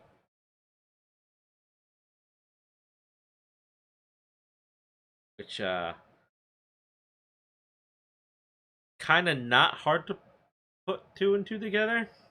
Yep. And maybe a So like couple of days after that occurred is when you have record that the Lena Proxima came to the planet. Okay. So wait, what was the money donated to? You said public funds, but like It is sort of like it was specifically allocated for research and development for the defense of Eden. okay.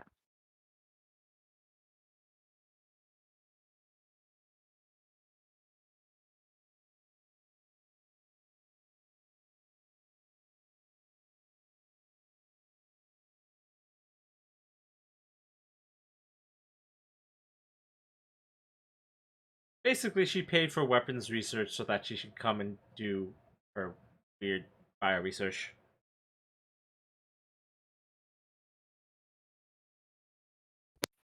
Yeah. I was just trying to figure out like who exactly was benefiting most from the money.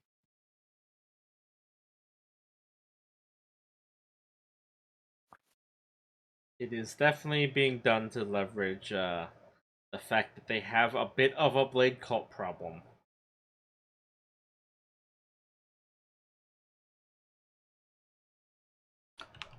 Just a tiny problem. Yeah, it's a little bit. There's just an amassing army that wants to be like a planetary invasion force. It's fine. Not a lot.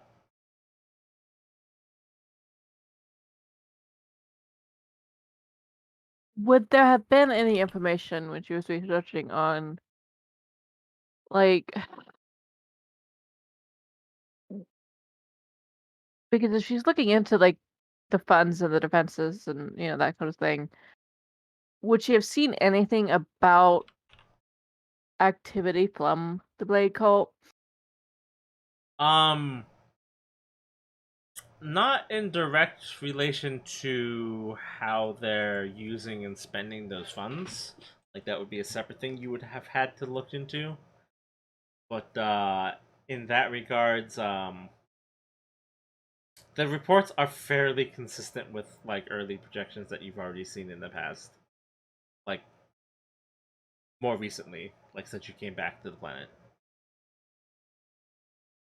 You did initially when you came back do like a research into it, like they're lying Yeah. to the general population in terms of how those numbers are, but they're doing a pretty good job of like tracking what's going on like behind the scenes. Right. I was just curious if there was like a reason he had made that comment about the ship. Um, as far as you can tell, he just wants you off the planet. Not the first guy, so okay.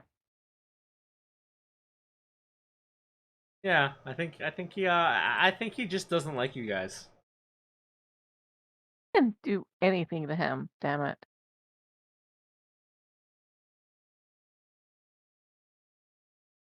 Is he jealous that Barnett gives us attention? Is that what this is all about? You don't know.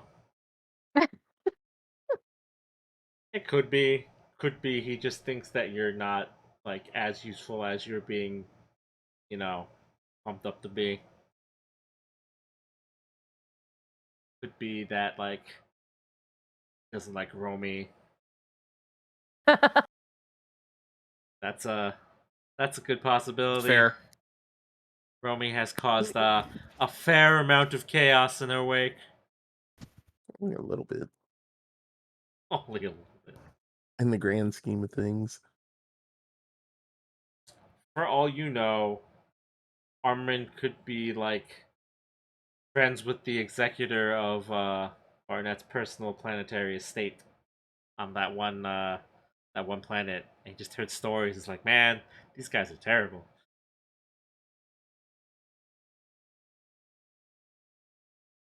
We Also didn't do fair. anything there either. What? Parker went for a swim.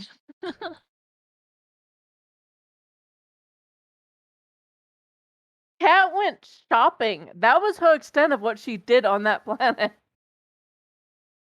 Yeah, and Romy and I started a fight club. Tried to, they didn't let us. Yeah. Bunch of spoil sports. We could have been in the lap of luxury. Mm-hmm. We could have really been invited to this party. Yeah, that's If not. you're on this planet, you're not in the lap of luxury no matter what. I feel like you're not helping Facts. her defense that nothing bad happened on the planet. But they didn't actually get to do it, so I don't even think they actually. Nothing bad happened, I don't think. I mean, granted, the one club owner followed, but that was an obnoxious club. He should be glad that club is probably shut down now. or pass to new ownership.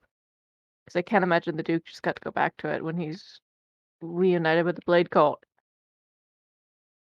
I mean, Yeah, screw that guy. technically, on a matter of public record, that is not generally disclosed.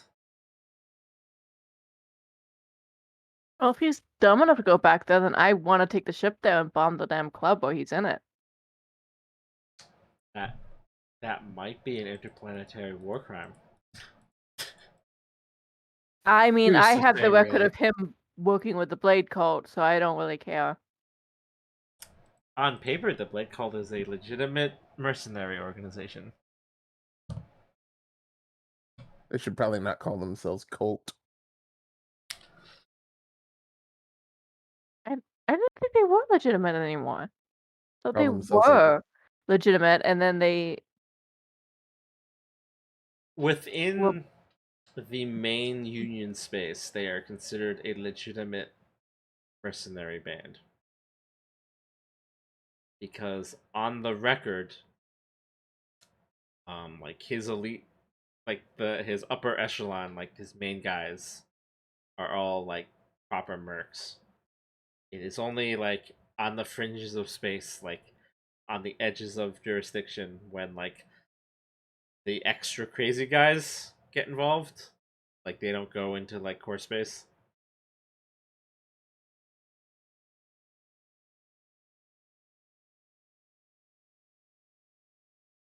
So like technically speaking, like on the record, and as far as anyone in like the core sectors of space are aware, the Blade Cult is just a group of like 10 guys and a leader with like support staff just do mercenary work.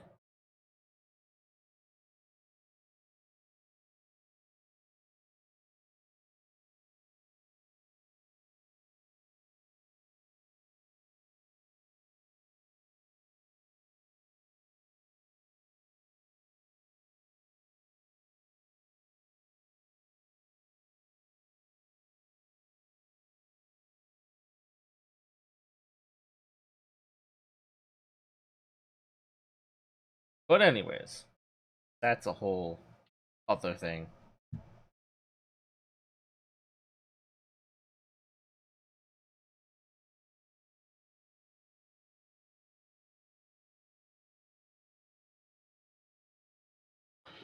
Is there anything else that you're going to research? I mean, nothing's coming to mind right now. Okay. So, I mean, that basically wraps up your evening at the party. You got a fair amount of information. You met some people. You made some possibly friends, maybe enemies. Reignited some hot passions of hatred, I mean, you know, caused emotional distress. Can't I, speak. I mean, the poor guy was effectively in charge of a town, and now he's a secretary. we offered to fix it. Sorta, I guess, apparently. I tried. What were you planning to do to fix it? I don't know, a violent coup, who knows? We could probably get him a bar or a club. I think we could talk Cat into that. You could probably get him a sweet dog sitting gig. Hey now. That's Romy's gig, apparently. I feel like Harker would just say feel like this is a pretty typical as parties go, parties that he's used to. There was some Normally gets signed up for death matches in his parties. drama. There I was would say they some were his parties. friendliness. There was a little bit of backstabbing. It's fine. It's all good. Yeah, parties of that nature. He didn't really throw parties. He just attended a lot of them.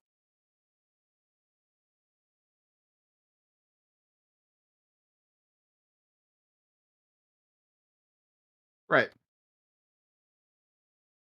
So yeah, that is the end of the party. And in the morning, and in the next session, you guys will get to experience a war game. Yay! Yay! Intercontinental ballistic missiles. That said, it's been a while since you guys have had a downtime. So you'll be getting one of those.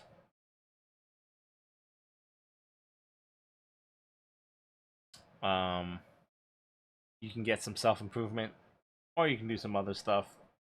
It is yours to do with, although, since there is a thing coming up, resources are a useful thing to have.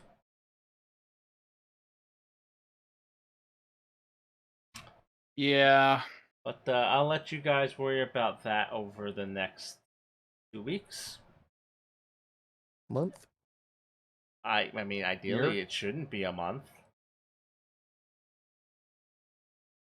I know it was a month since the last time we had a session, but ideally, should be having a session on the 19th.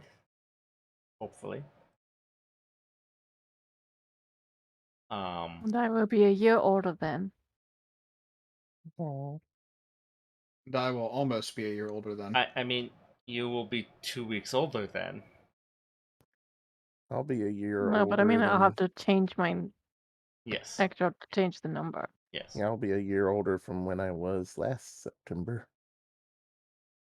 Yes, that is how years work. Is there just a bunch of September birthdays here? No, I was No, born in he's January. just BSing. Oh, okay. I'm just saying. 15. I mean, today I'm a year older than I was last September.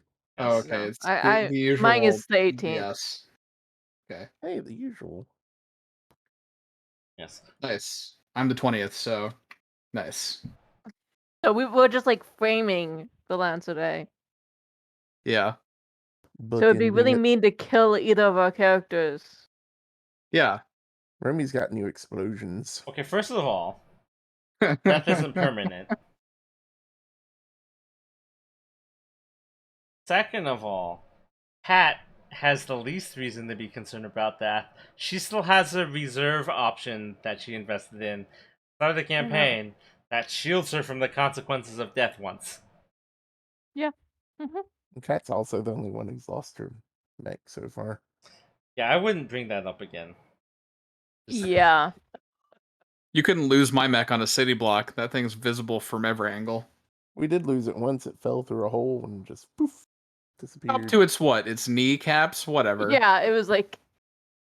Nope, it all but vanished. At least that's what Romy told the accountants. Of course.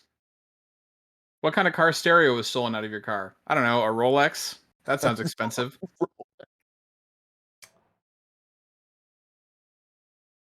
One of them Tesla stereos. There are people that do nonsense like that, so I can't. I wouldn't put it past, but also ideally Roma should not.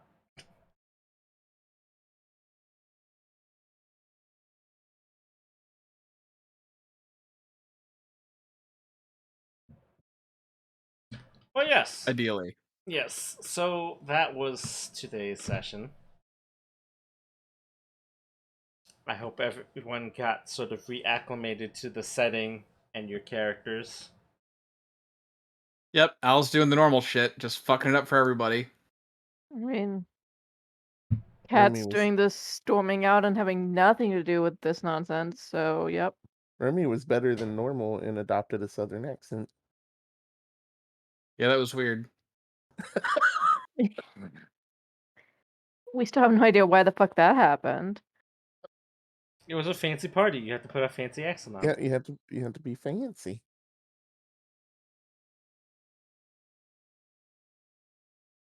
You possibly pissed off a CEO of a new company? I don't.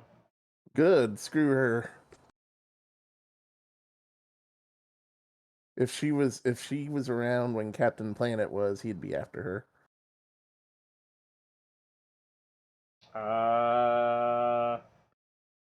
I mean, technically, bioengineering is not polluting a planet. Her sorts is, as far as Romy's concerned. I mean, as far as Romy's concerned, I'm not sure Romy knows what Captain Planet even is.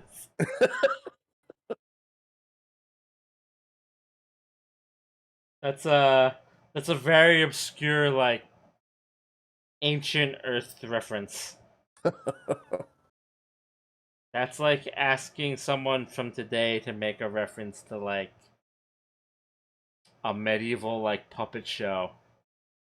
Lost to And yet it time that we happens have. all the time. This would be a puppet show nobody's ever heard of.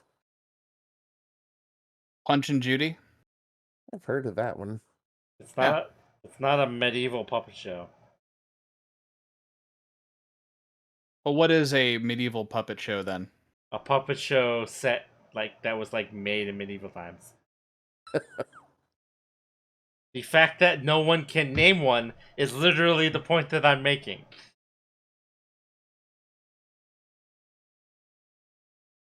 Now I have to look it up.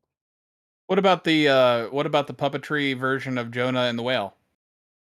Which is just a Bible story, but they did it with puppets back in medieval times, according to this thing I just looked up. Boom. To be fair, I had to look it up. So yeah, you've made your point. I mean, that's what historians do. God forbid that in the far future historians have to make references to Captain Planet.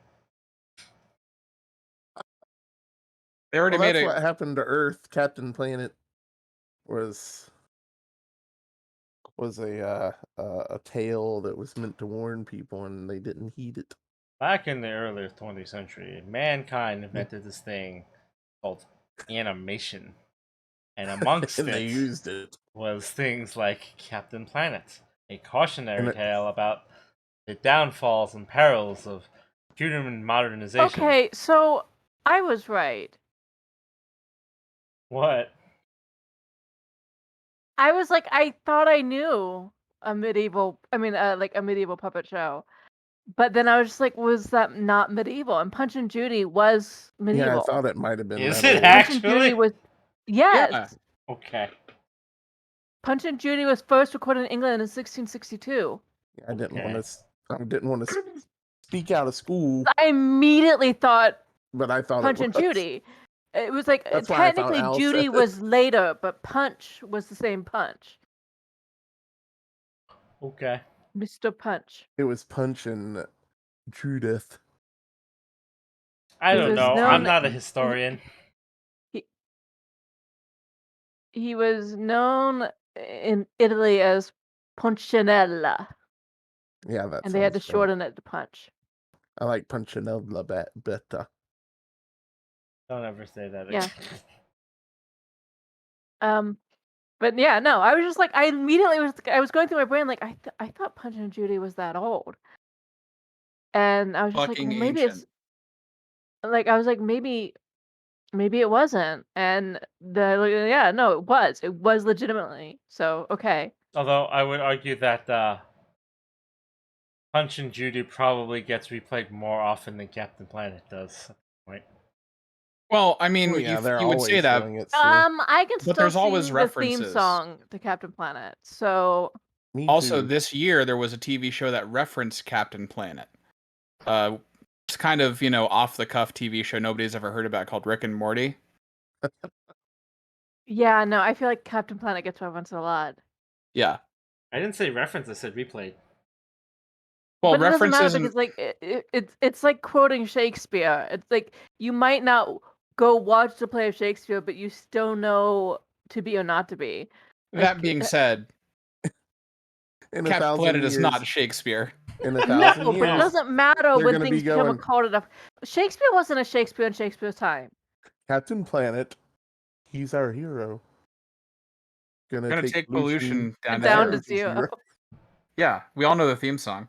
He's Do our you? powers magnified, and he's fighting on the planet side. And they're going to be reciting that in school. Yeah. When they're Like when in the everyone's in 80s, school and they the hovering. pretended to care about climate change, and then they just forgot about it. But 40 years. Well, in the 80s, they told everybody that it was their responsibility for climate change, while Well, a they whole still bunch of tell big us that. corporations decided to. Yeah, I know. I was getting to that, but yeah. And then they told and then a bunch of corporations were like, "What the fuck's Captain Planet? Make plastic." Oh, Let's you be know. honest. Captain Planet was just to sell Captain Planet merch. Don't forget, there's the sad, crying Italian Native American.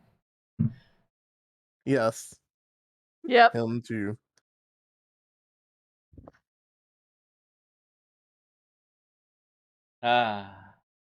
Marketing's weird. Anyways, so remember, 2 weeks we have a session. You will have a downtime action. Think about it. We'll start next session with that, and we'll move over to the war game. Okay, I'm sorry. I just had to look that up real quick because I knew about him being Italian, but he had Sicilian heritage. And then my mom has been watching too much Golden Girls lately. Golden Girls is great. There's no too much. Anyway, so like all I'm having, think of it, Sicily. Pop in my head. 1842.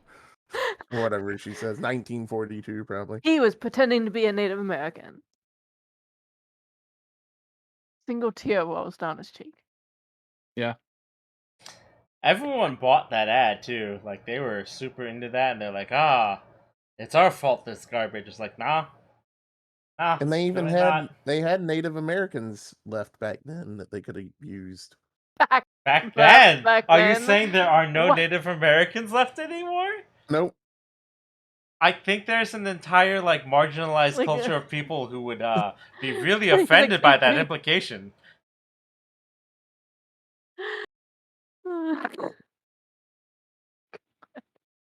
I mean, that You're is gonna like get yourself canceled off the internet. You can't afford to do that when you're having a game coming out. that is Yeah, I like can't do anything now. cultural erasure at like the worst degree. Like you've just pretended an entire like culture of people just cease to exist. Well, my grandmother lived across from one, and now they've moved. And my grandmother died, so Is that defending Therefore, your uninformed. claim that they have ceased to be? Like I'm not. What? I mean, sadly, I can't even. I'm not currently in contact with anyone of Native American descent, so I can't even pretend that, like, I can't even use my own anecdote against that. they're harder to find than they were back in the 70s, that's for sure. Apparently, my sister's husband has enough Native American in him that he can claim to be Native American. Interesting. The I mean- tribes really dictate that, though. Yeah, Yeah. I know. And he hasn't really tried, so That is They would- they wouldn't let him, I'm sure. that is largely their discretion and how snooty they feel like being. But like that's a whole other topic of discussion. But also, why did we suddenly get onto this topic of discussion? What? Because of Captain Planet and the Italian crying. Yeah, you brought up Indian. the Italian Native American. You did that. You. Yeah, but I didn't bring up the whole like comment that like they have ceased to be. I didn't say they ceased to be. I'm just saying that they're marginalized. You This said whole we thing used to love happened- them. Yeah, you said This whole thing happened because you were saying that something would be like quoting like a puppet show from the medieval times. I don't know how we get into this. And thus we proved that we did know. And you said none of you can name a puppet show from the medieval times, and I did. Yep, and I can So- quote it too. They go, "Oh, punch," and he goes, "Judy, oh, punch, Judy." Oh my It's God, honestly stop. just some beautiful puppetry about a guy beating his wife. Yeah, beating his wife. And I'm going to say it for the record, I do not support wife beating. I was being sarcastic. Hey, another tangent since we're talking about fake Native Americans. Well, do you remember you know the slogan? Well, okay, this all comes back to, you know, like the Sicilian guy dressed up as Native American crying because of pollution. You know the phrase "Don't mess with Texas." Yes. It originally started as an anti-pollution, I think and I not did hear that anti-pollution, somewhere. but Yeah, an 'cause anti littering campaign. and now it's "We'll beat you up." Yeah, Did you know that Virginia is for lovers? Started out I as Virginia is for history lovers, and they took the history out. what? That's insane. I know. Well, It's way better. there's two takeaways from this. One, Virginia apparently doesn't believe in history, which yeah, that tracks. And two, that Texas will turn anything into violence, which that also tracks. It does. And I know a lot of people in Virginia who love other people. So But do they love history? No, apparently not. no, we removed it from the motto. It's funny that you say Virginia's for history lovers was the original slogan I mean, because sorry, go on. oh no, go ahead. It's a really quick aside, but my mom grew up in Virginia, and she has traced our family history back to like the year 300 something. Yeah, I So mean, she they have the loves whole. history. Yeah, I mean, I love history, and I'm from Virginia. We have the whole historic triangle. We have all sorts of stuff out there. I mean, they Mhm. have just as much in North Carolina, though, so I don't really get it. Well, I mean, North Carolina's claimed first in flight, which is a Yeah, lie and a denial of history too. But we are at least honoring a fake version of history. that's why I got the other plate So is without most the of the Wright South. brothers on it. Yeah, but not that kind of fake version of history. Not the made up in the '60s version of history. Actually, my favorite thing We're just about claiming that we were the first to fly. my favorite thing about weird Southern denial of historical events is that there is simultaneous belief that they didn't lose the war is still going on, and that the South will rise again. I'm like, these are three contradictory terms. And what the I war mean, was fought over. that's why okay. So we have plenty of racist deniers, in North Carolina too. But historically, North Carolina didn't even want to be a part of the damn war. Yeah. So, at least we have that. Wrong place, wrong time. As in No, we America literally during were the Civil called the War. unwilling Hercules because we were so we had so many resources and we were so like strong physically, but like we didn't want to be involved. We literally tried to stay out of it, and they literally told, like, Virginia and South Carolina basically both told us that if we didn't get involved, they were gonna burn us down. Sorry. That's insane, but then again, that's American history And for you. then Tough and love. then we ended up being the only my city ended up having the only newspaper that General Sherman burned and called a Confederate rag on his way to the ocean. And that's just because they were reporting, like, I read like the newspaper accounts and they were just reporting like what was going on in the war, but because they were like reporting honestly, like Sherman got pissed. I mean, Sherman got pissed explains 99% of what Sherman did. Yeah. He was especially pissed because we had a fort at the time, and he came through and he burned that too, obviously, Right. because it was a national fort and we had it. And he declared very self-righteously at the time that North Carolina would never be trusted with a federal fort again. Damn. So we have Fort Bragg, and it's the third largest military base in the entire world, but sure. Yeah, but also, We will like, never historically speaking, no one actually really paid attention to Sherman. They just let him go because he was effective. Yeah. He was brutal. But yeah, so like that's why North Carolina had all the pirates. We And you liked killed a lot of pirates. pirates. And you killed our pirates. And we still have the Bluebeard Festival every year. Yeah. You had no right to kill him. This is a this is a long rivalry between Virginia and North Carolina. Because North Carolina's governor was like, "No, we pardon him."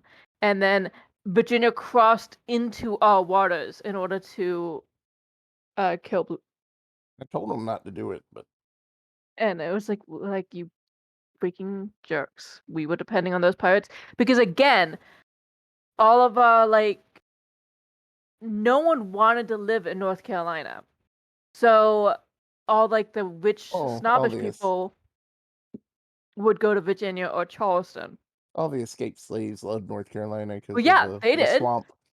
They ran through the swamps, and then the bounty hunters from Virginia would not even follow people into the Great Dismal Swamp. That is literally the name of the swamp, the Great Dismal Swamp. It's a pretty kick-ass swamp. I love driving through it. Yeah, when it had fires a few years back, it was pretty bad. It was covering the whole state in smoke. But yeah, so we were fine. So no fancy ships would come to North Carolina because they were too busy going to Virginia and South Carolina. And so the pirates were like, okay, well, you guys have tar and trees and all this stuff that we can fix our ships with. What if we just went and stole the ships and brought you the goods instead? And so North Carolina was like, that sounds fine. And that's what we did. That's why we liked the pirates. We're like, yeah, no. They're the only ones giving us anything. And today's history lesson covered 6 topics. Yeah, medieval puppet Fake shows Native Americans. still existing. Yeah, they do still exist.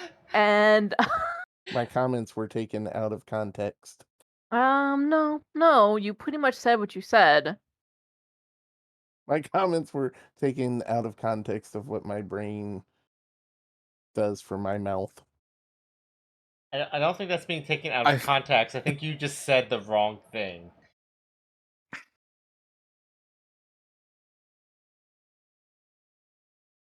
The context was there. Yeah. It was incorrect.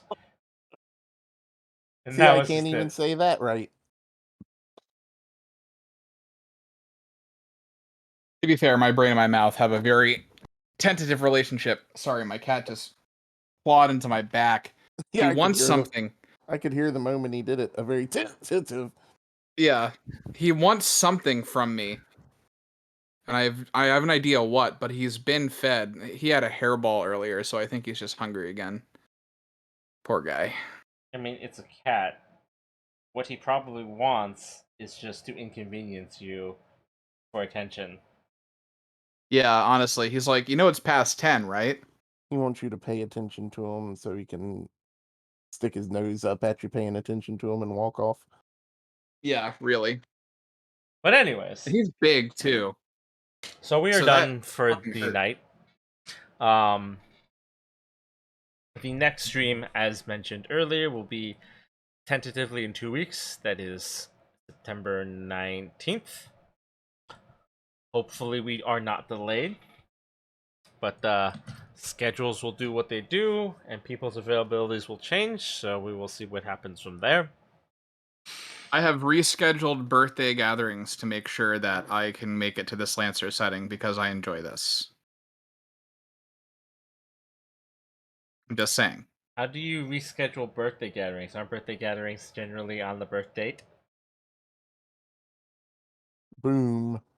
Well, not typically in my family. My mom and I share almost a birthday, so we usually celebrate on the same day. So on my birthday, we're going to go out to dinner, which is the day after we do Lancer. I see. Well, my birthday, it might be before a Lancer game, so I'll reschedule mine too. What do you mean might be?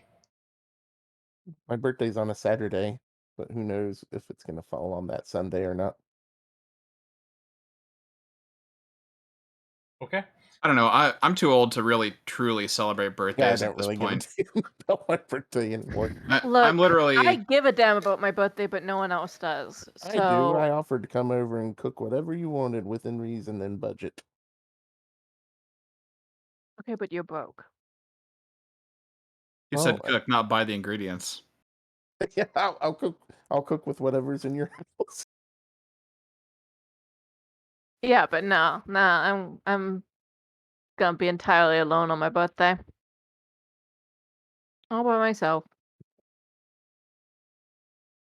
I mean, you say that like it's an unfortunate thing, but I feel like sometimes that's what I would exactly like on my birthday, so... Yeah, but the difference is I like my mom. Oh, it has I nothing to think do with liking or disliking other people around me. It's just I don't ever have a situation where there are no other people around me. So it's just like, yeah, that'd be nice. See, I can be there, but I can't be your mom.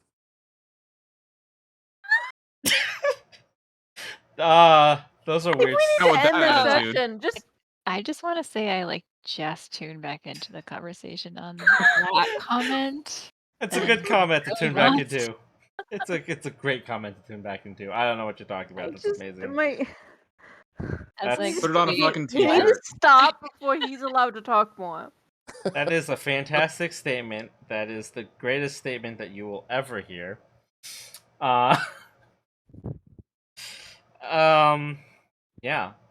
So we're gonna wrap up for the night. No raid today. Does anyone have anything they would like to say to end the stream other than that comment?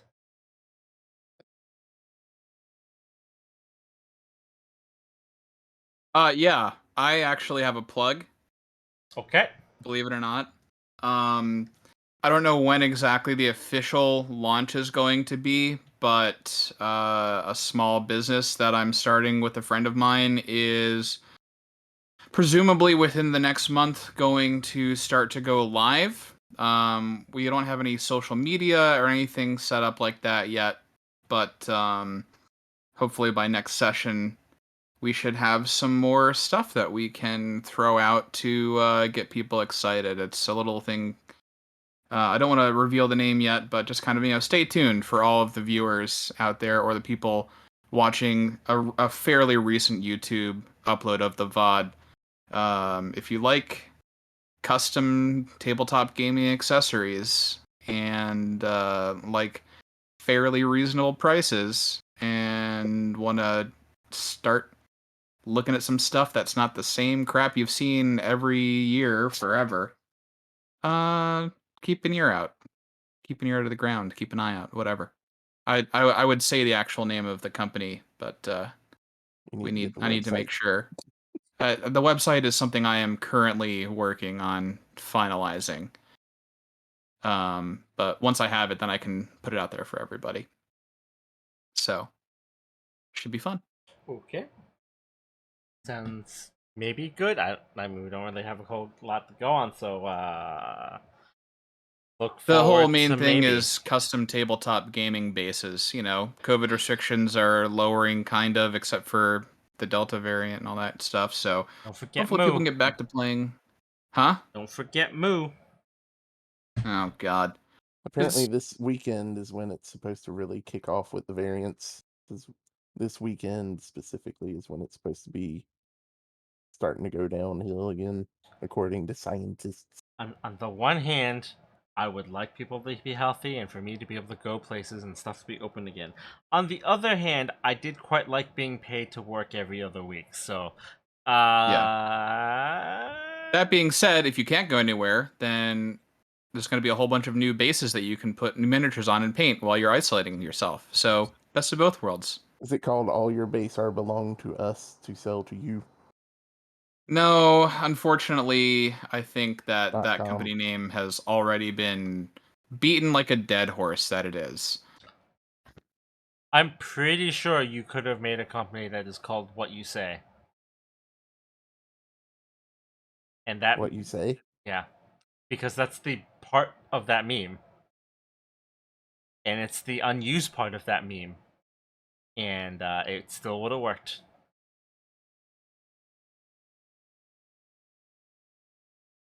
Yeah, except whatyousay.com is already taken. Oh yeah, the What You Say. Now I understand. I was lost. Right. I'm gonna go get some sugar. So Yep. So good night, everyone. yep. Good night. This VOD will end up on YouTube in about 2 weeks. So if you're watching then, sorry for the big long month delay since the last one. Oops. Hey, we gave you time to catch up. Yeah. And like I said, the next live stream will be on the 19th. So if you are interested, hope to see you there. And if you can't make it, catch you on YouTube. And with that, have a good night. Stay safe.